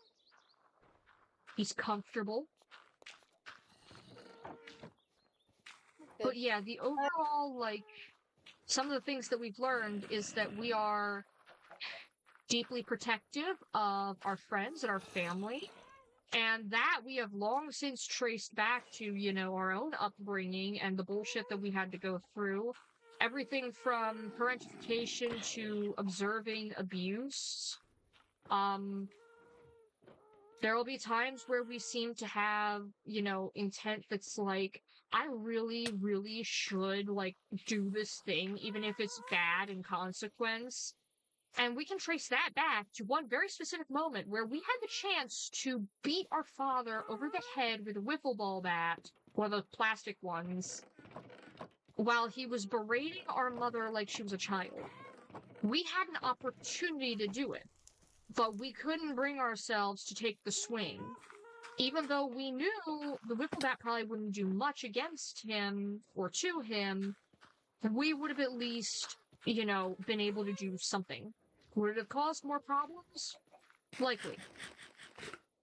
But to this day, one of our biggest regrets is not at least trying to put his ass in the dirt. Because he's still, to this day, managing to cause our mother problems, and I'm going to skin him for it. Yeah. Yeah, but, like, the whole point of psychology is to know yourself. Like... Yeah. Yeah. Which is why, for the record, it is bullshit when people say, oh, you can't possibly know about this thing that's wrong with you. Like, yes, I can. Like, that's the whole point of life. Yeah. Like, once again, looping back around to that stupid post, just like, oh, you don't have disorders that make you plural, you're just LARPing. Like, one, why the fuck would someone want to do that? Two, do you realize how stupid you sound right now? Like, imagine looking at a female peafowl, like a peahen, and saying, you can't be a peacock, you don't have the traditional feathers. I guess you're not a peacock, but you're a peafowl. Yeah. Not to mention, there are peafowl out there, especially peacocks, males, who do not have the traditional peacock color scheme. I'm pretty sure there's, like, white, cream-colored ones, like, fancier breeds and varieties. Not to mention, again, it's also like saying something stupid like, a dash stud can't be a dog because it's not my ideal version of a dog, which is a golden retriever. You just sound dumb as fuck saying that, because it's like, who are you to know that? You aren't this person, you're not in their head. Shut up. You don't know shit, bitch. Honestly, I think when people start being, like, trolls or just general bigoted dickheads like that, I think something that the community or, like, people in general should do is publicly humiliate them for their stupidity. Like, everyone should point and laugh and make fun of people for that, just like, oh, these humans are not allowed to exist because their skin is a different color, like, Lamau, look at this idiot who thinks you can't have red chickens because only white chickens are allowed. Everyone else just sitting here like, do you think this guy knows how stupid he looks? Or something like, in addition, just looking at each other and being like, look at this idiot who thinks that pigs absolutely have to be pink, and if it's a brown pig, then it's not a real pig. Like, what are you talking about? You somehow have managed to sound dumber than you look.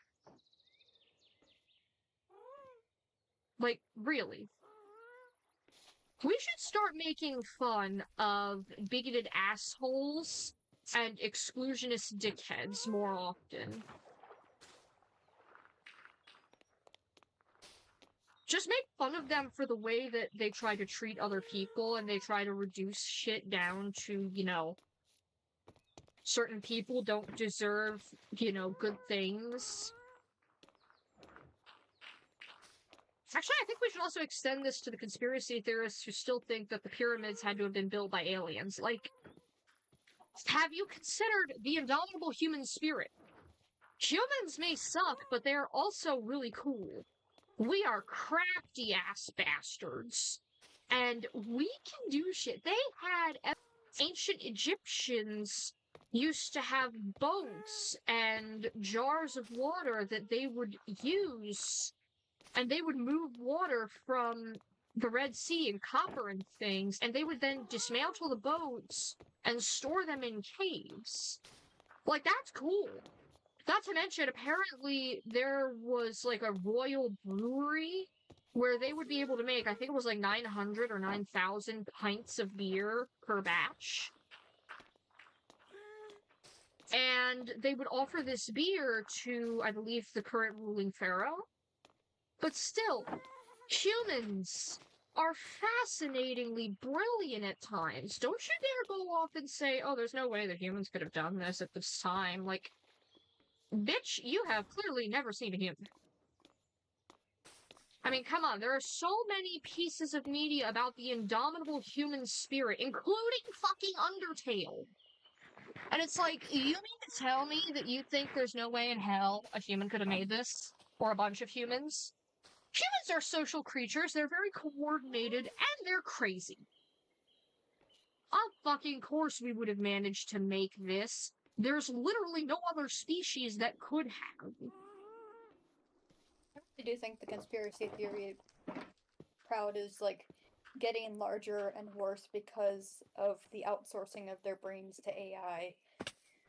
Yeah, like, at the very least, if you're gonna come up with some kind of conspiracy theory, come up with something that's actually interesting and not some sort of, like, racist or ableist bullshit. Like, instead of saying, oh, the moon landing was faked, or, oh, the ancient Egyptians couldn't have built the pyramids, it must have been aliens, come up with something interesting. For example, Santa Claus is real and he is a cryptid. You know, our brother, whenever he met somebody, like, that would say, like, oh, the moon landing was fake, he would say, you believe in the moon? Just, you believe in the moon? Just staring at them like they're stupid, and when they try to explain that, yes, the moon is real, and you ask how they know, and, they try to cite sources, turn their own shit on them and just be like, no, that's what the government wants you to think.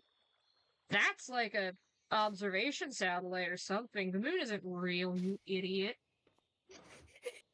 For disclaimer purposes, yes, the moon is real. We have been on it. Oh, fun. Wait, like in on this Earth or back in Source or something? On this Earth, I have been many places back in Source, including Joey Drew Studios, Cybertron, the Dark World, the Underground, and at least a couple of times the Depths and Nidaria. But no, I have not been to the moon in Source, I don't think. But humankind has been to the moon. And naturally, of course, we use the technology that we have nowadays from the old moon recordings to put stupid cartoon sound effects over it. I thought that like your body had been to the moon. Oh, no. We are fucking terrified of the possibility of, like, literally dying in space. Just sitting here like, yeah, y'all want to go to space? Good for you. I am content right here on my fucked up green moss ball full of water and ducks and plants and wonderful things. Y'all want to go explore the nightmare hellscape outside of this atmosphere? You go right on ahead. I'm good. I'm good. I also think it's stupid that there's people in this world who still believe that, oh, Earth is literally unsalvageable. We have to go to a new planet. No, the Earth is not unsalvageable, and there's scientific research to back it up. Credible scientific research. You're telling me that you'd rather do the work to ship off the entire human species to the fucking moon or something than do the work to restore the planet we already have? Yeah, not to mention, let's be honest here, what are they going to do when they get to another planet?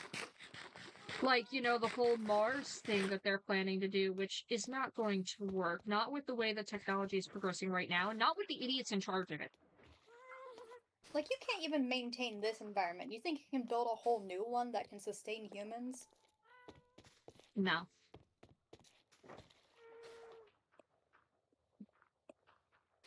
Well, just an excuse to waste everybody's time and money. Yeah. Now, granted, if I don't know what is actually in things like conspiracy theories, if I were to have a conspiracy theory of my own, it would probably be that we have not discovered aliens yet, specifically because if we did, there would be a whole host of fucked up STDs that humans would have suddenly just come into contact with. Because that's the other thing about humans.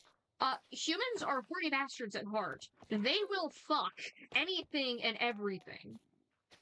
That's seriously, not where my brain went when you said we haven't discovered aliens, because my brain went to because cats would have pushed them off already. Unfortunately, the Earth is not flat, but it would not shock me if someone like Rosella... That's another thing that's like, the Earth isn't flat because cats would have pushed everything off of it by now. Yeah, those are like the Facebook mom boomer memes, but like they are quite funny.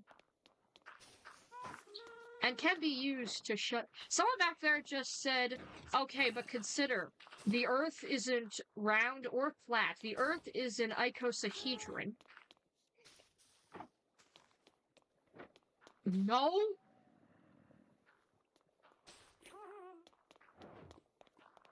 Again, we have literal scientific evidence that the Earth is, for all intents and purposes, relatively spherical.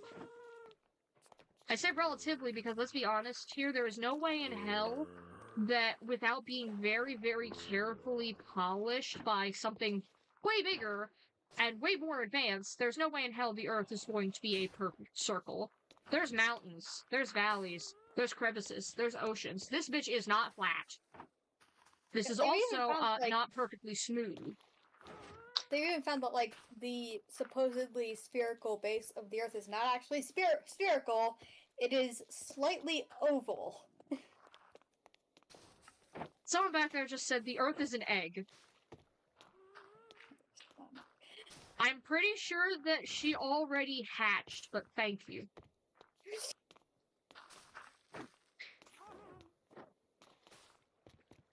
I didn't realize you were setting up a trans joke there, but okay, cool. Trans. You know what? Sure. Mother Nature is trans femme, and we love her. Someone back there just said trans femme Mother Nature. Is this why people say big naturals when it comes to tits? Shut up! That was, oh my goodness, that occurred to us when we were, like, watching, I think it was Rise of the Guardians. It was oh yeah, it was Rise of the Guardians, because the Easter Bunny was there, and he was looking at Mother Earth and her big naturals.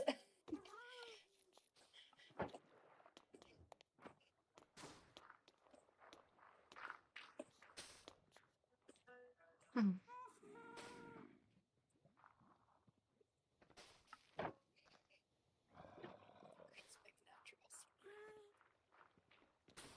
Like the original Gandalf Big Naturals meme was made by a post-op trans dude who was just like super out of it due to anesthesia and just decided to give his long gone tits to Gandalf. Just like, you know what? Thank you, Gandalf, for carrying this burden for me. I will forever be grateful. And just Gandalf's like, no problem, man.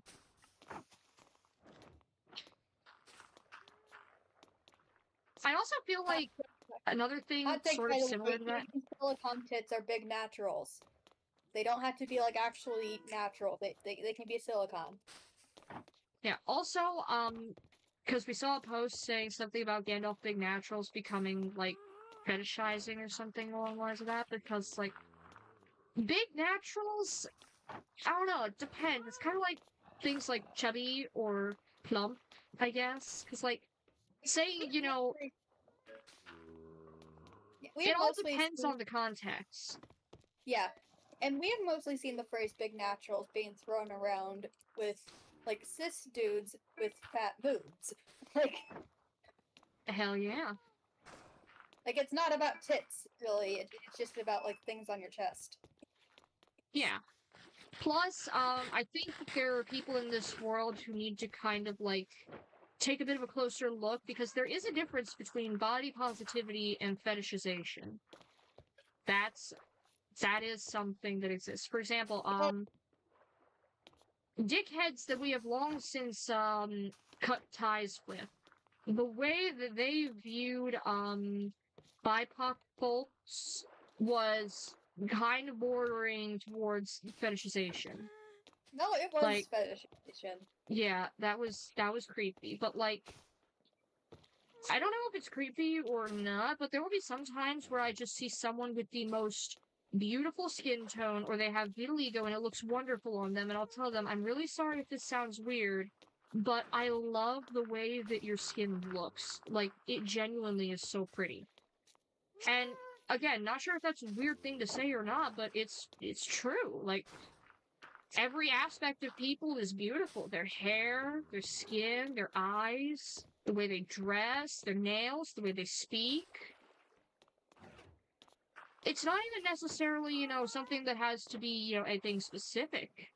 Like, you know, specific skin tones or anything like that. It's just, everyone has a natural beauty, and if we see it and we notice it, we like to point it out. But there's also that fear of, oh god, what if this comes off as being creepy or weird or racist? Yeah, I mean, I think that's, like, the main issue is that because of, like, the socio-cultural context, a lot of people will misinterpret that as being creepy or weird or racist. Yeah. Which is unfortunate, because people are beautiful.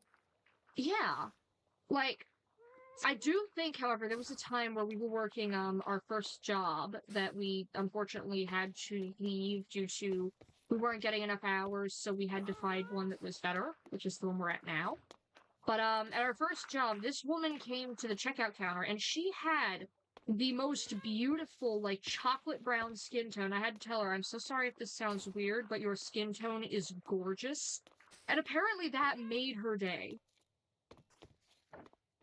There was also been a couple of times where we see folks with vitiligo, and every time we have to tell them, oh, I love that, that looks so pretty. Because genuinely, I don't understand why there's anything to do with, like, you know, shame around things like vitiligo. It's like calico humans. Like a calico cat, but human. It's like, I thought people could only have one skin tone at a time, and here you have two? That's awesome! I think the main thing is that just, like, people have a long history of hating anything that's different for some reason. Yeah, which is weird. Because I think if you date it back, it has nothing to do with, different species of humans. But the horror of something that looks human but is not human, like uncanny valley sort of entities, like analog horror bullshit, or, Father Fester, that comes from rabies. Because imagine seeing a human, but you can tell something is deeply wrong. They're scrawny, their eyes are wide and beady, they flinch away from water, they're rabid, they're violent. That's terrifying. And obviously, to, be safe in the wild, we would have developed a natural aversion to beings infected with rabies.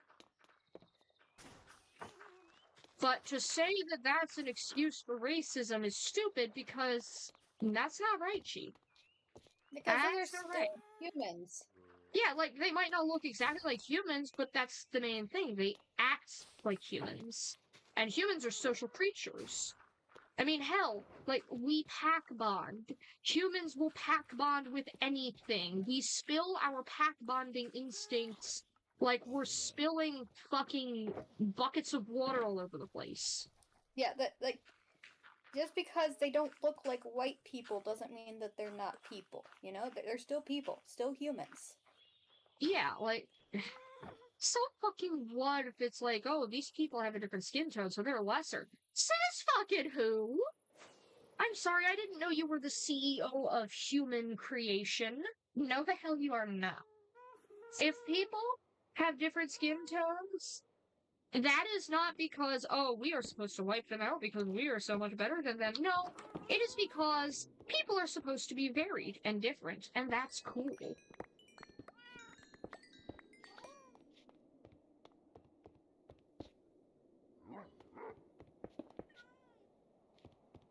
The world would be so wonderful if humans just didn't suck ass.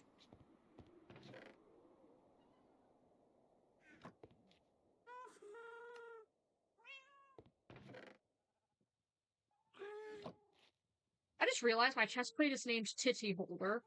Thank you, Sim. You can't stop me. I'm wearing my binder.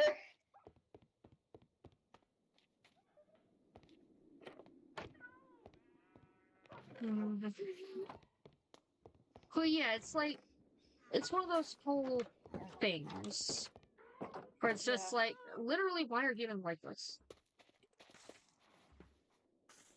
Right, we are glad to keep talking, but our brain is kind of tired of Cube right now, so Understandable. And podcasting and all that. Yeah, honestly, I might go back to work on designing what's currently a work in progress. Come here, cows. Real quick, I'm just gonna breed some llamas. Here you go. And they're so much tinier now, which is very cute, but again, this could have been like a texture pack, or, not an entire update dedicated to just that.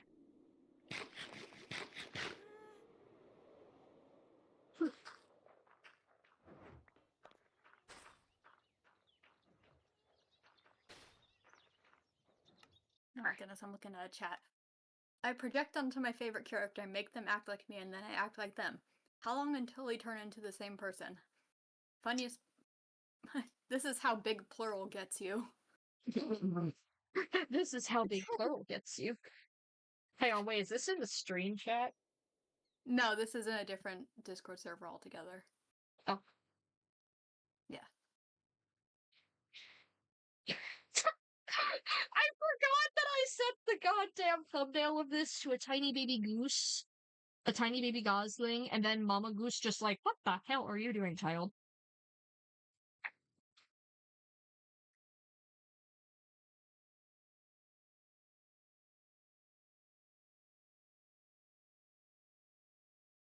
I completely forgot that.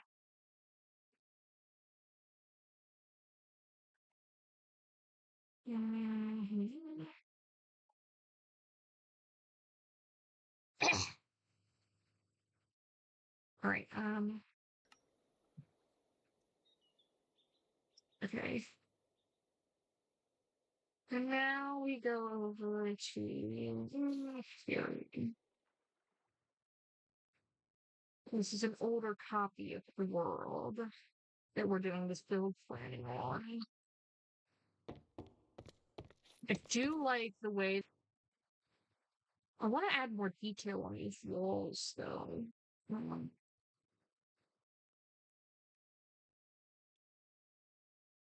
Here, maybe we put.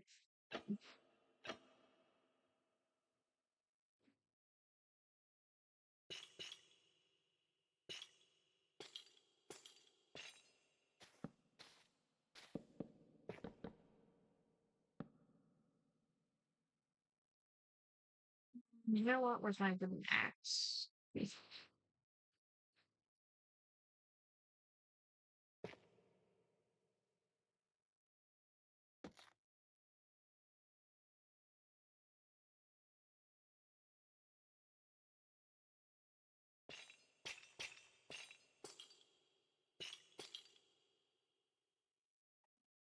That could lead to some form of anchor mount system in the wall, maybe. Yeah, that would make sense.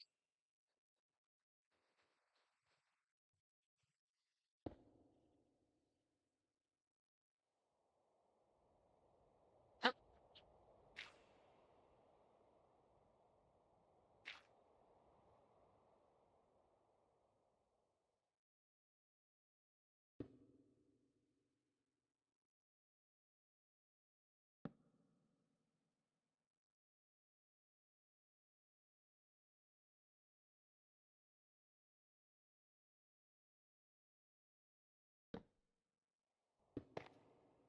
Just scan out a bit of that. There we go. Now, let me see here. Farming stones, grass.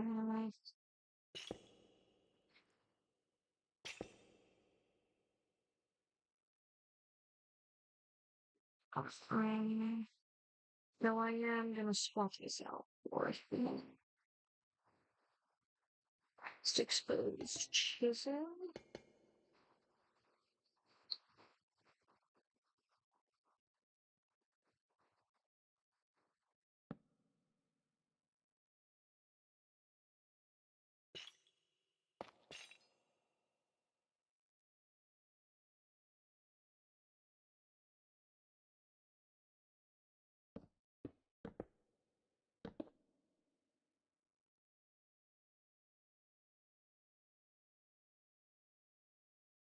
I didn't get over it. Kind of looks like it's disappearing away.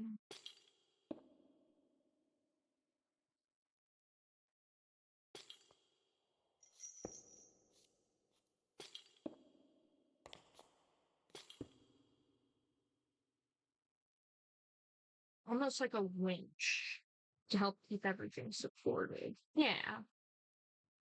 Yeah, that looks good.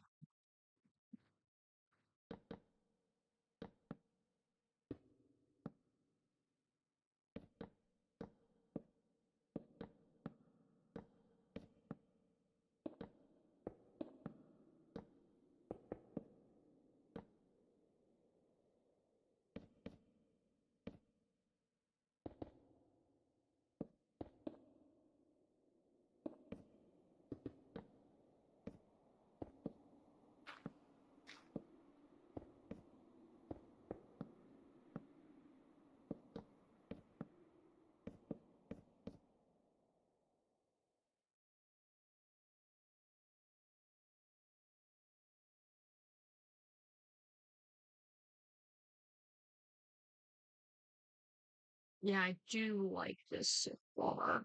It's kind of a weird and fucked up looking crane.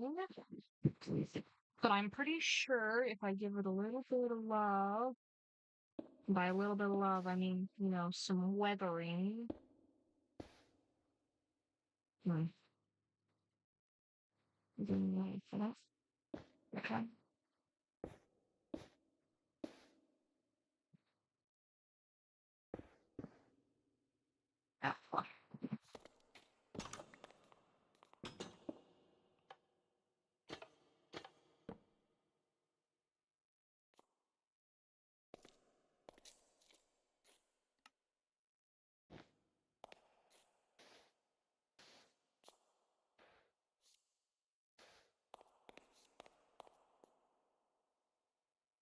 Okay.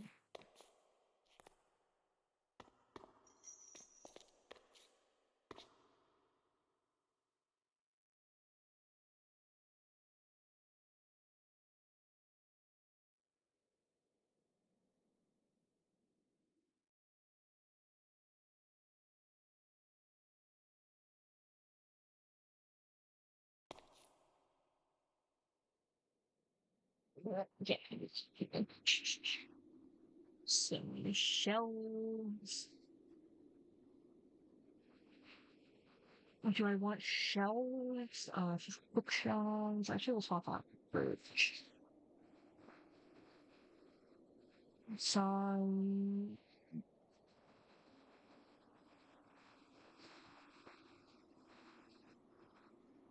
Maybe dusty room.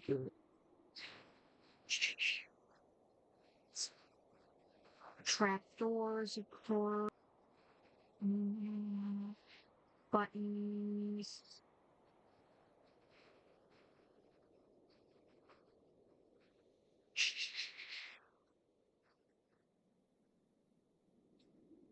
Stone cutters. Rhinestones. Okay, yeah. So let's say that this right here is where they lower down, everything that is, on the carts. For example, right now they're bringing up coal ore, some tops, some diorite. Wait a minute, why am I putting wax? Oh no, wait, yeah, because this is the unloaded shit. Why the hell is the coal ore here? Whole blocks.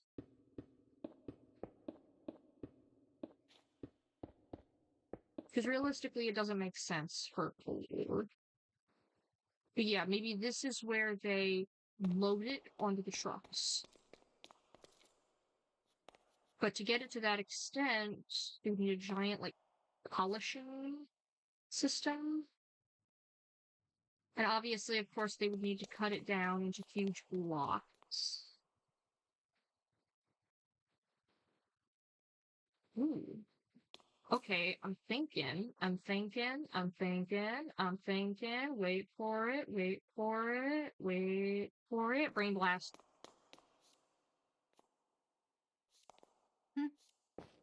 Huge shelving areas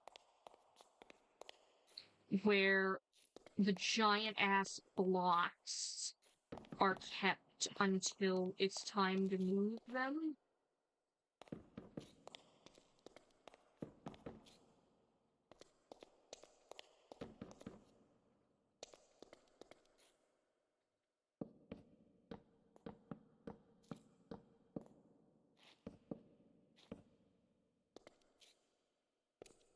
And likely the whites of the birch trap doors won't be very visible because, well, they'll be covered in rocks. So we'll go with, probably some stone bricks. Yeah, here, let's just do a little cube worth of stone brick here.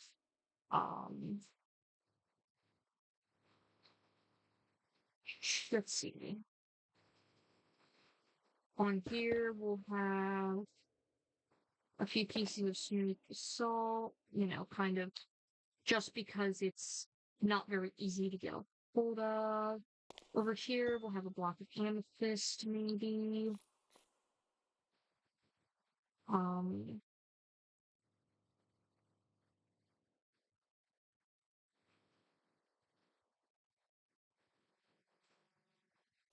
Of course, I think we want decently large bricks full of copper, though. Like, we're talking that thing takes up the entire damn shelf, because there's just so much of it.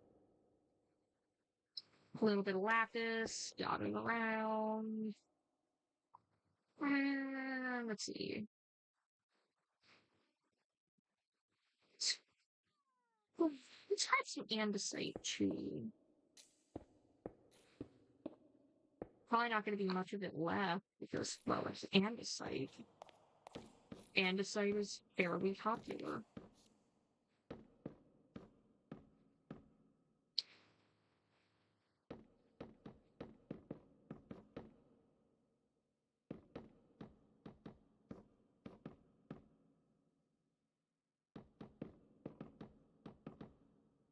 Oh, a forklift. I should build a forklift to go with it.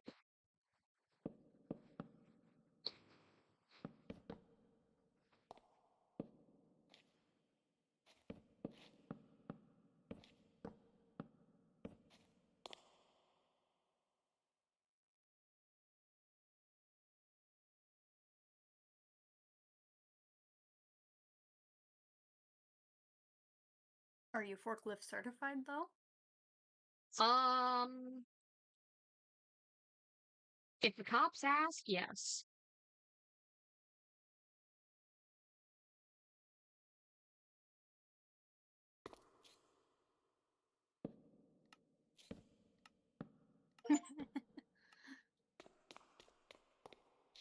Only if the cops ask, though.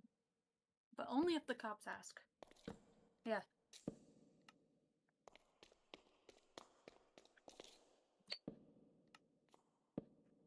Ooh.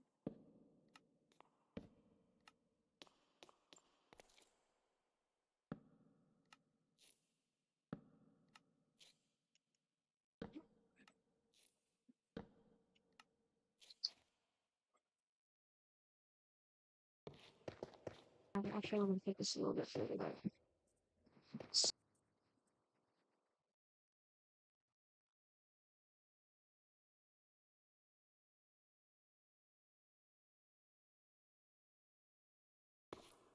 Or maybe have a small platform of smooth stone here.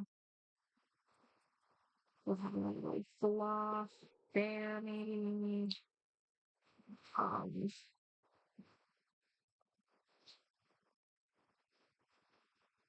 Let's get some iron in here too. Yeah, we'll get some iron with it in here. Maybe it's been getting carefully portioned out. Like each block is a 1 block portion, maybe. And yeah, let's just block this hole down here. And we'll also place down safety seat.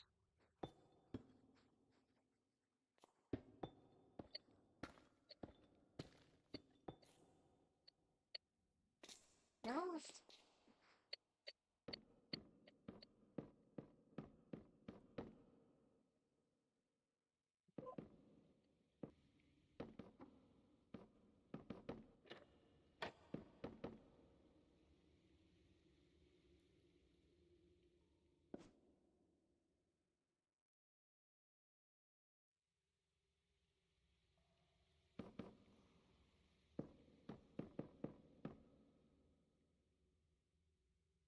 What? Oh, right, the light TV is on there. I hate it when there's humans that need to come to my house to deliver things and Lassie does not, like, tell me, hey, just to let you know, they're probably going to be coming in unmarked ordinary vehicle. But that should be your activated charcoal, Mr. Pickle.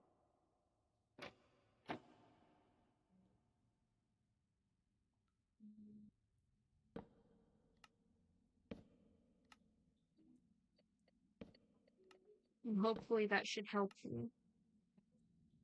By the way, number one thing I have learned from my many years of being a deaf parent, for God's sake, do not let your kids go running off into the woods unattended. Actually, do not leave your kids to run off somewhere unattended at all. You keep those little bastards safe 24/7, 365 and a quarter. The second thing I can confidently say I have learned being a deaf parent for so long is, be prepared for Bumblefoot. Be prepared for, splay leg. Be prepared for, all kinds of scenarios, but especially as I had to learn, not very great way, be ready to have a shit ton more boys than you should. Because 50 boys, 50-50 girls, it will suck, but it's manageable. We have 11 boys and 7 girls. Mind you, we are supposed to have, at most, like, if I recall correctly, we are supposed to have exactly, like, 1 boy for every 6 girls.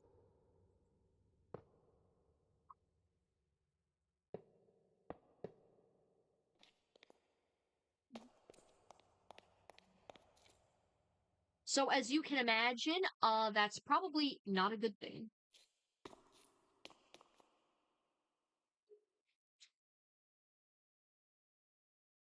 Okay.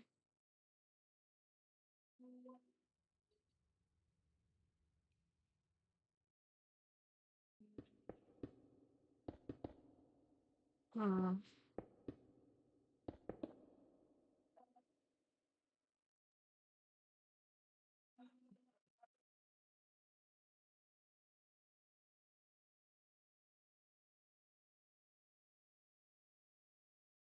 mm,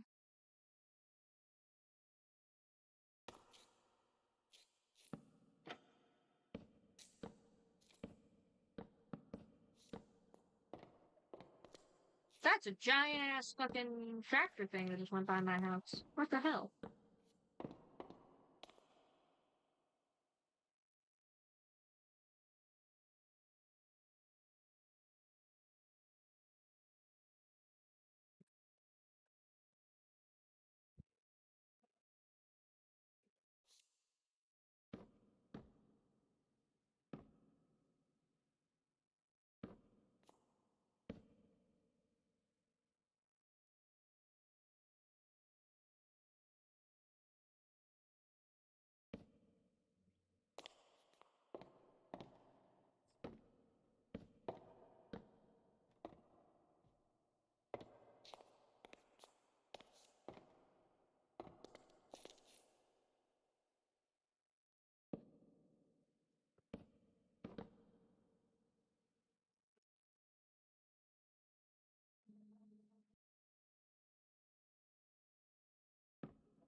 Okay.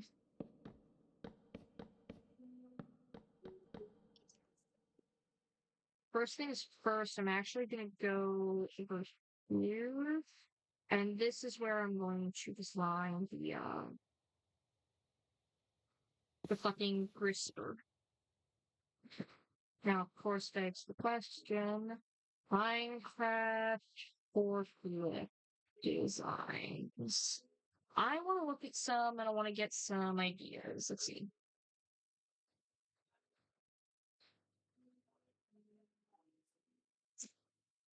What do forklifts generally have? Okay. Generally speaking, they've got an open cab for the roof, small walls, and okay. So I'm seeing a couple of designs here. This one uses looks like iron trap doors, very early Minecraft days, looks like, with carpets on top. Ooh, this one uses grindstones and chains. I like that. I like that. Oh, that one's cute. Whoa. That looks like a beast. You mean to tell me that is a forklift? Right. Using carpets with maybe like string or something. Okay, that's clever. I think I might end up having to do something like that. Fence gates for like the ladders.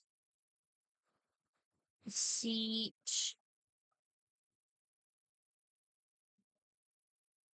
Okay. Alright, I think I've got some ideas. So let's start with Obviously, let's start with some blocks. Of course, I actually want to use tire treads because I feel like treads might be a good idea for it. Now we can't make it too big. Let's try. No, it still seems decently big, but I don't know. Maybe that's just the best way to do it. Alright, we'll start with that. Now we'll get light gray carpet and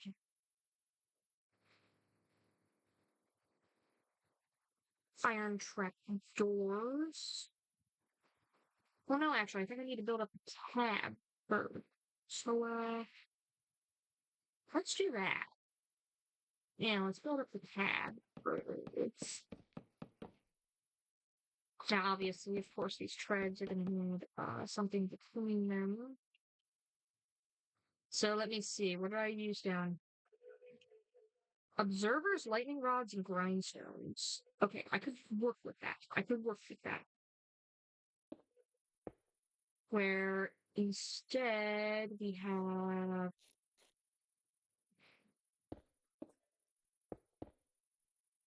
grindstone facing down. That's here.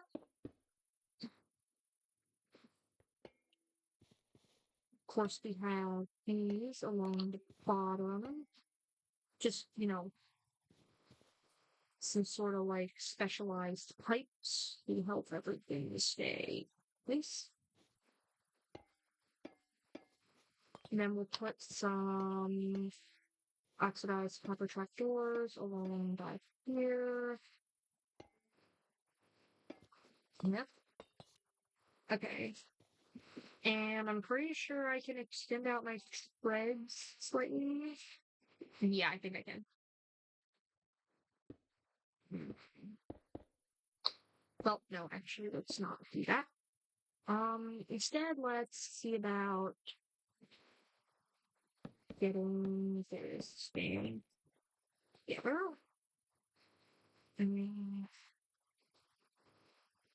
For coupling in the middle, I think I'm actually going to do a warp fence gate. So that. Sorry about that. Okay. Now we're going to put a stair here with an oxidized copper trap door at the back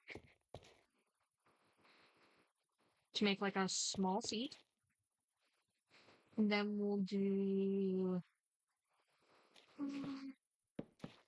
Oh, no, wait. Instead of dark prismarine, let's go with polished deep slate to kind of fit in the rest of it, I guess. Alright, yeah. And then we'll get some more polished deep slate to go around.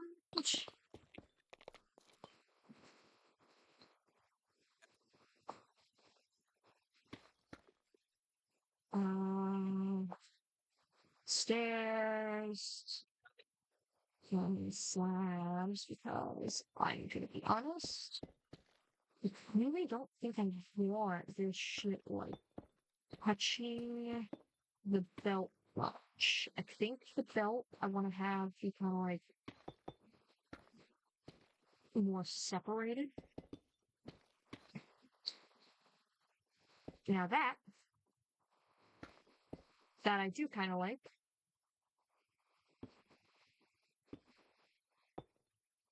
Alright.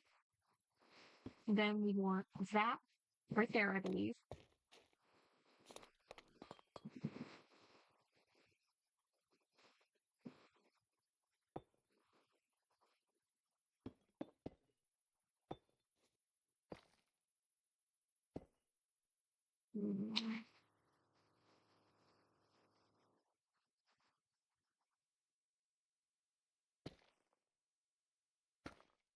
I'm not sure if these things usually have like multiple ways in. So I'm just gonna kind of bullshit that. There we go. We'll say that's the tab. We'll get some crimson shelves in here. And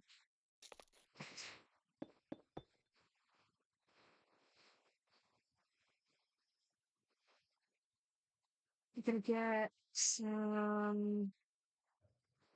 We're gonna get some polished tough walls actually.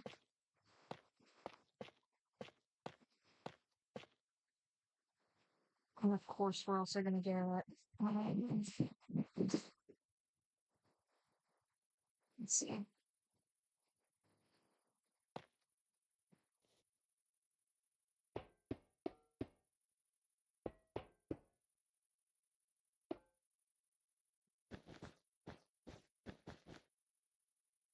There's that part for the forks.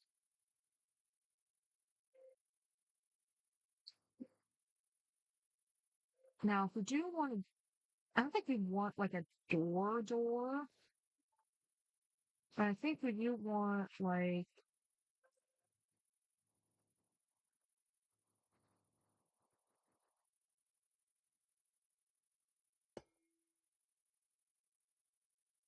there we go, something that's a little bit less easy to, I guess, risk falling off.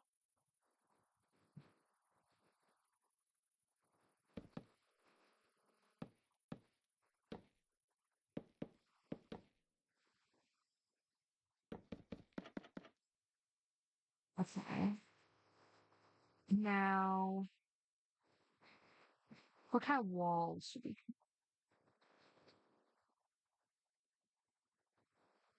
Let's try some polished blacks from those, maybe.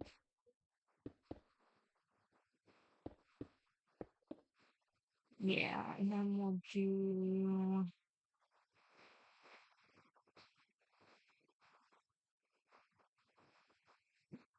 carpets, three slabs, three stairs, and okay.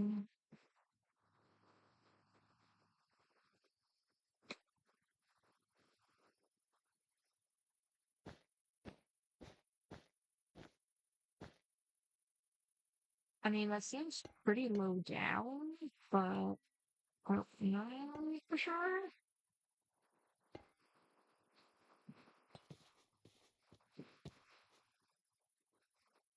Oh, maybe also a landscape. Yeah, because we put this here, open it like that, and do the same there. Yeah, and then it kind of looks like you need to use the steps to get up. Yeah.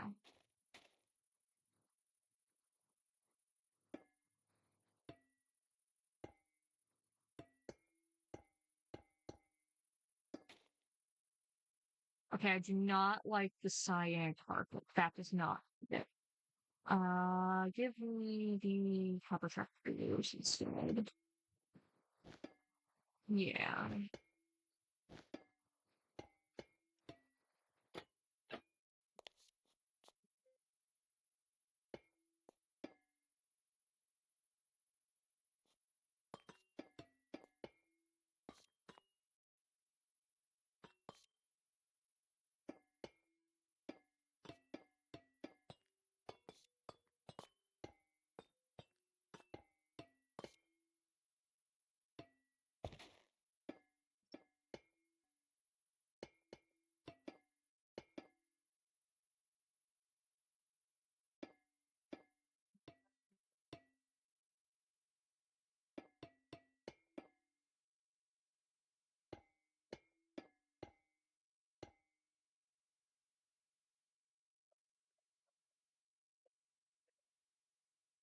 Hmm.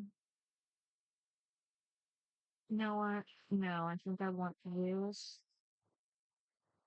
to forward by one. Yeah, I want this board.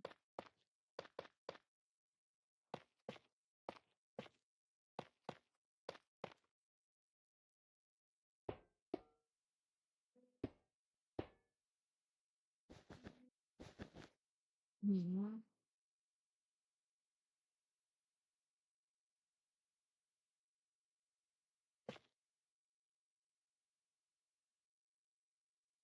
Maybe.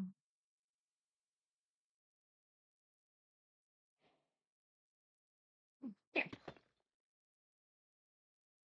Yeah, that works. That goes that.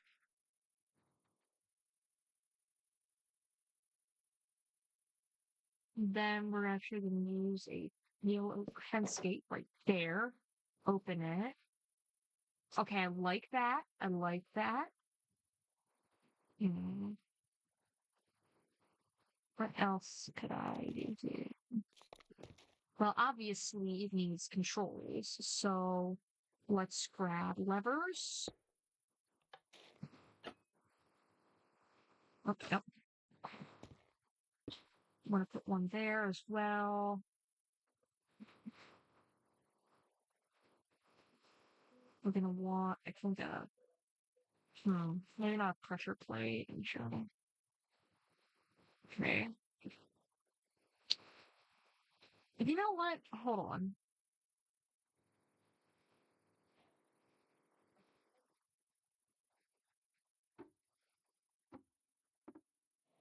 Here we go. Those make some nice little buttons. So, actually, I do think I would prefer the other shelf. Here we go. All right, and I imagine one of these would be for changing gears, and the other one would probably be for, I would say, probably reversing. No, wait, it would make more sense if one of them is to switch between, like, reverse, park, drive, and drive faster. And meanwhile, the other one shifts this up and down. Then you have different buttons to help it out a bit.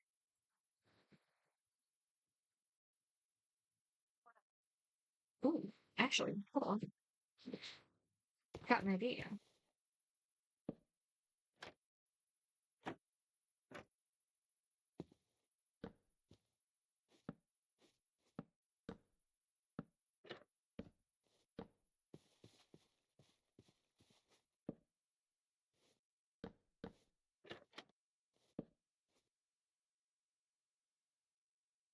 Here we go. Sort of like guiding rails almost.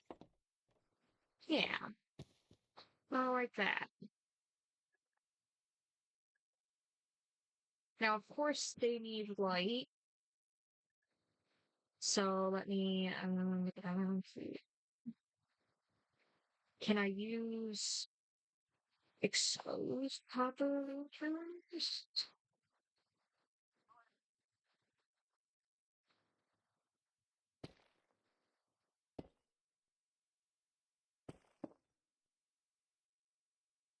I think I should be able to.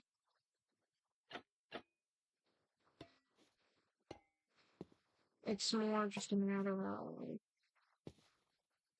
getting them up. No, that looks stupid. Instead, you put it right there. Yeah.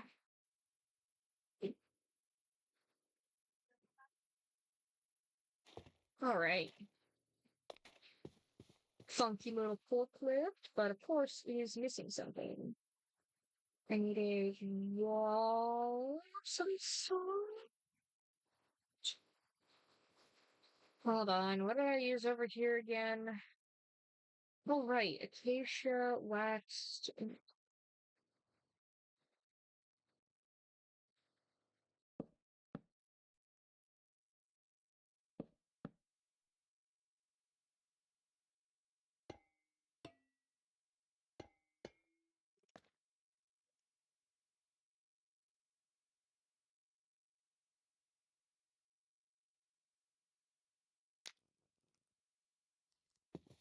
Mm.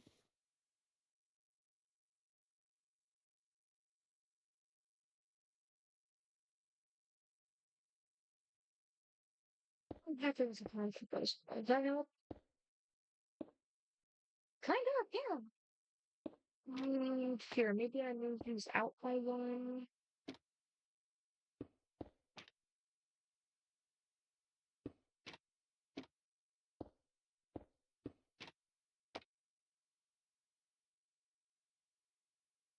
Yeah, I think I prefer that. Alright. And of course, I want a warning sign on it. So, where in the world are my signs? Those are red signs and the blue sign. Okay. Yes. Nope. Yeah. Yes. Okay. And of course, I need the glow ink set. And I need some kind of dye that's going to stand out. It's a little bit orange.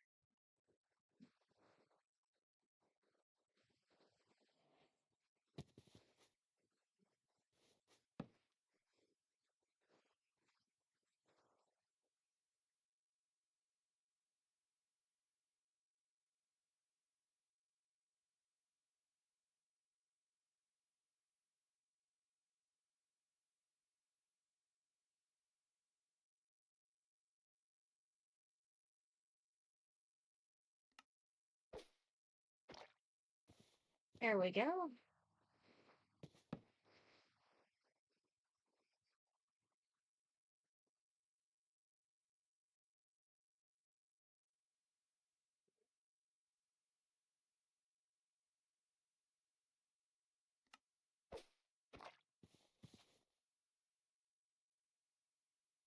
Okay.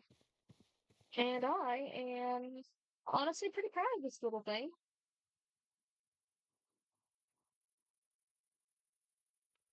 Oh, wait. Hold on. What if I... First point to second point. Move it up by one. Confirm. Now I break that and I get a wall. What?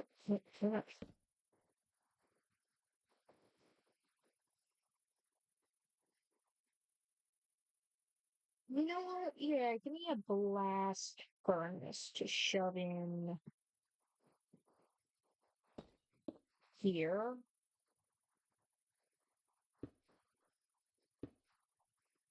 Yeah, that looks a hell of a lot more like a proper engine. Okay, I think I like this design. It's very weird, but it's also very cute. Definitely a funky one. Sounds nice. Let me right here.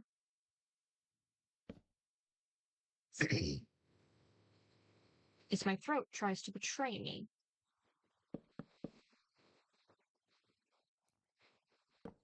You holding up okay? Yeah. Right. I'm just also playing a game right now. Just a little bit distracted.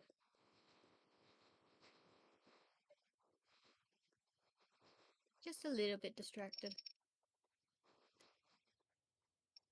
Fair enough.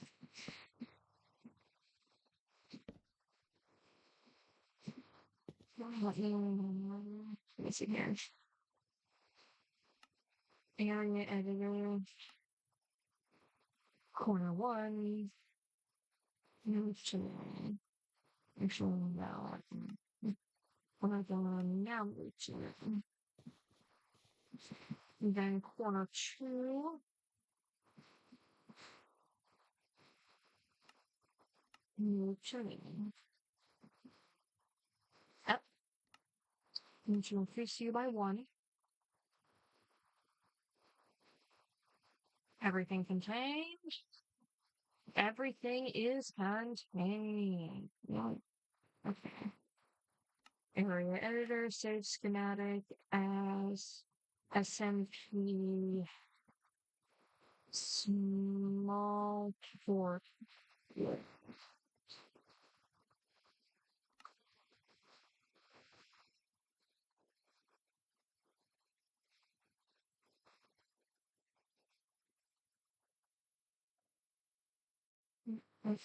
That, that, extend, extend, extend, extend.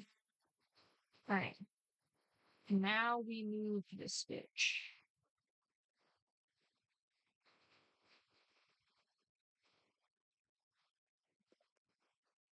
What in the name of...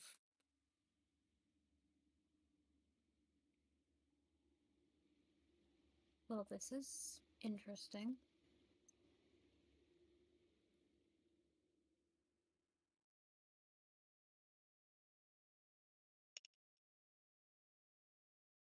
I don't have enough space here, do I? Logically. With this goddamn forklift.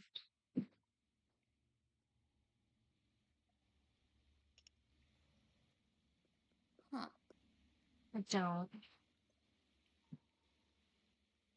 Hard to place it there.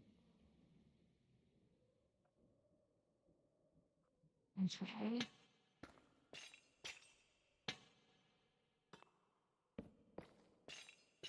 And then I remove that.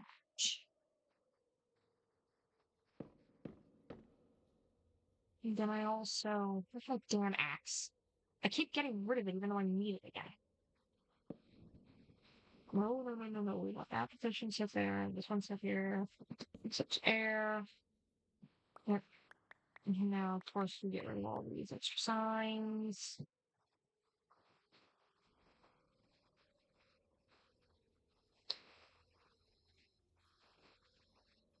First point, second point. Extend that. That.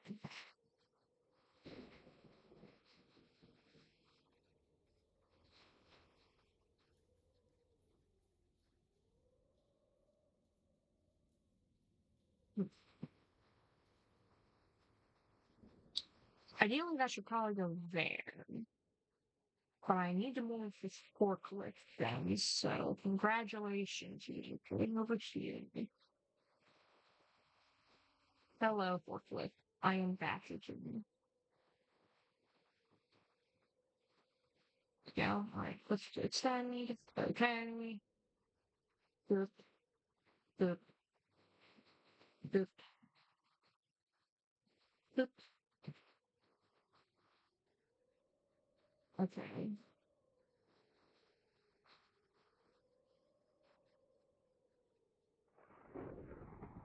Shut up, Zeus.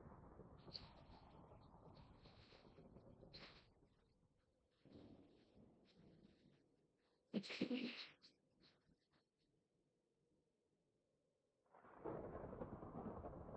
Confirm. I agree. Actually, no.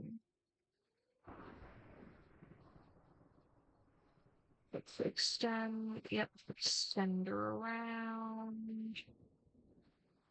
Let's extend that tree.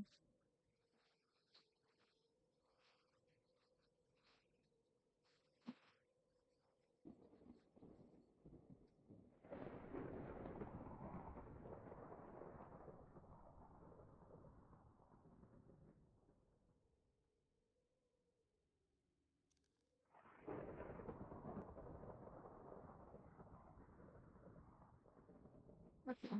Confirm. There we go. And then I just want to move this back into here somewhere.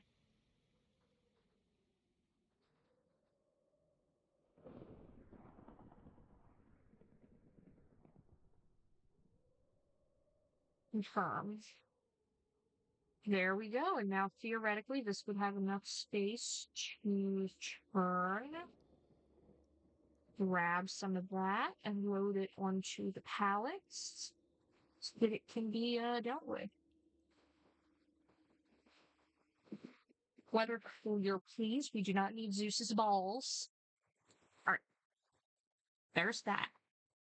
Now, what else can we add in? A giant polishing machine.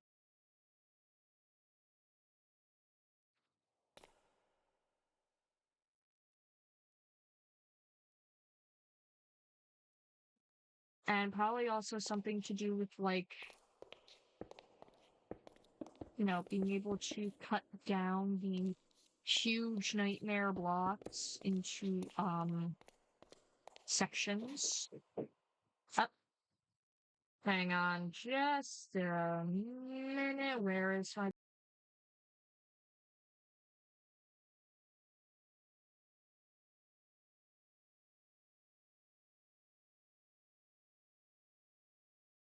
Alright, we have been live for, geez, almost 3 hours now, so I'm probably gonna end the stream here, and, yeah.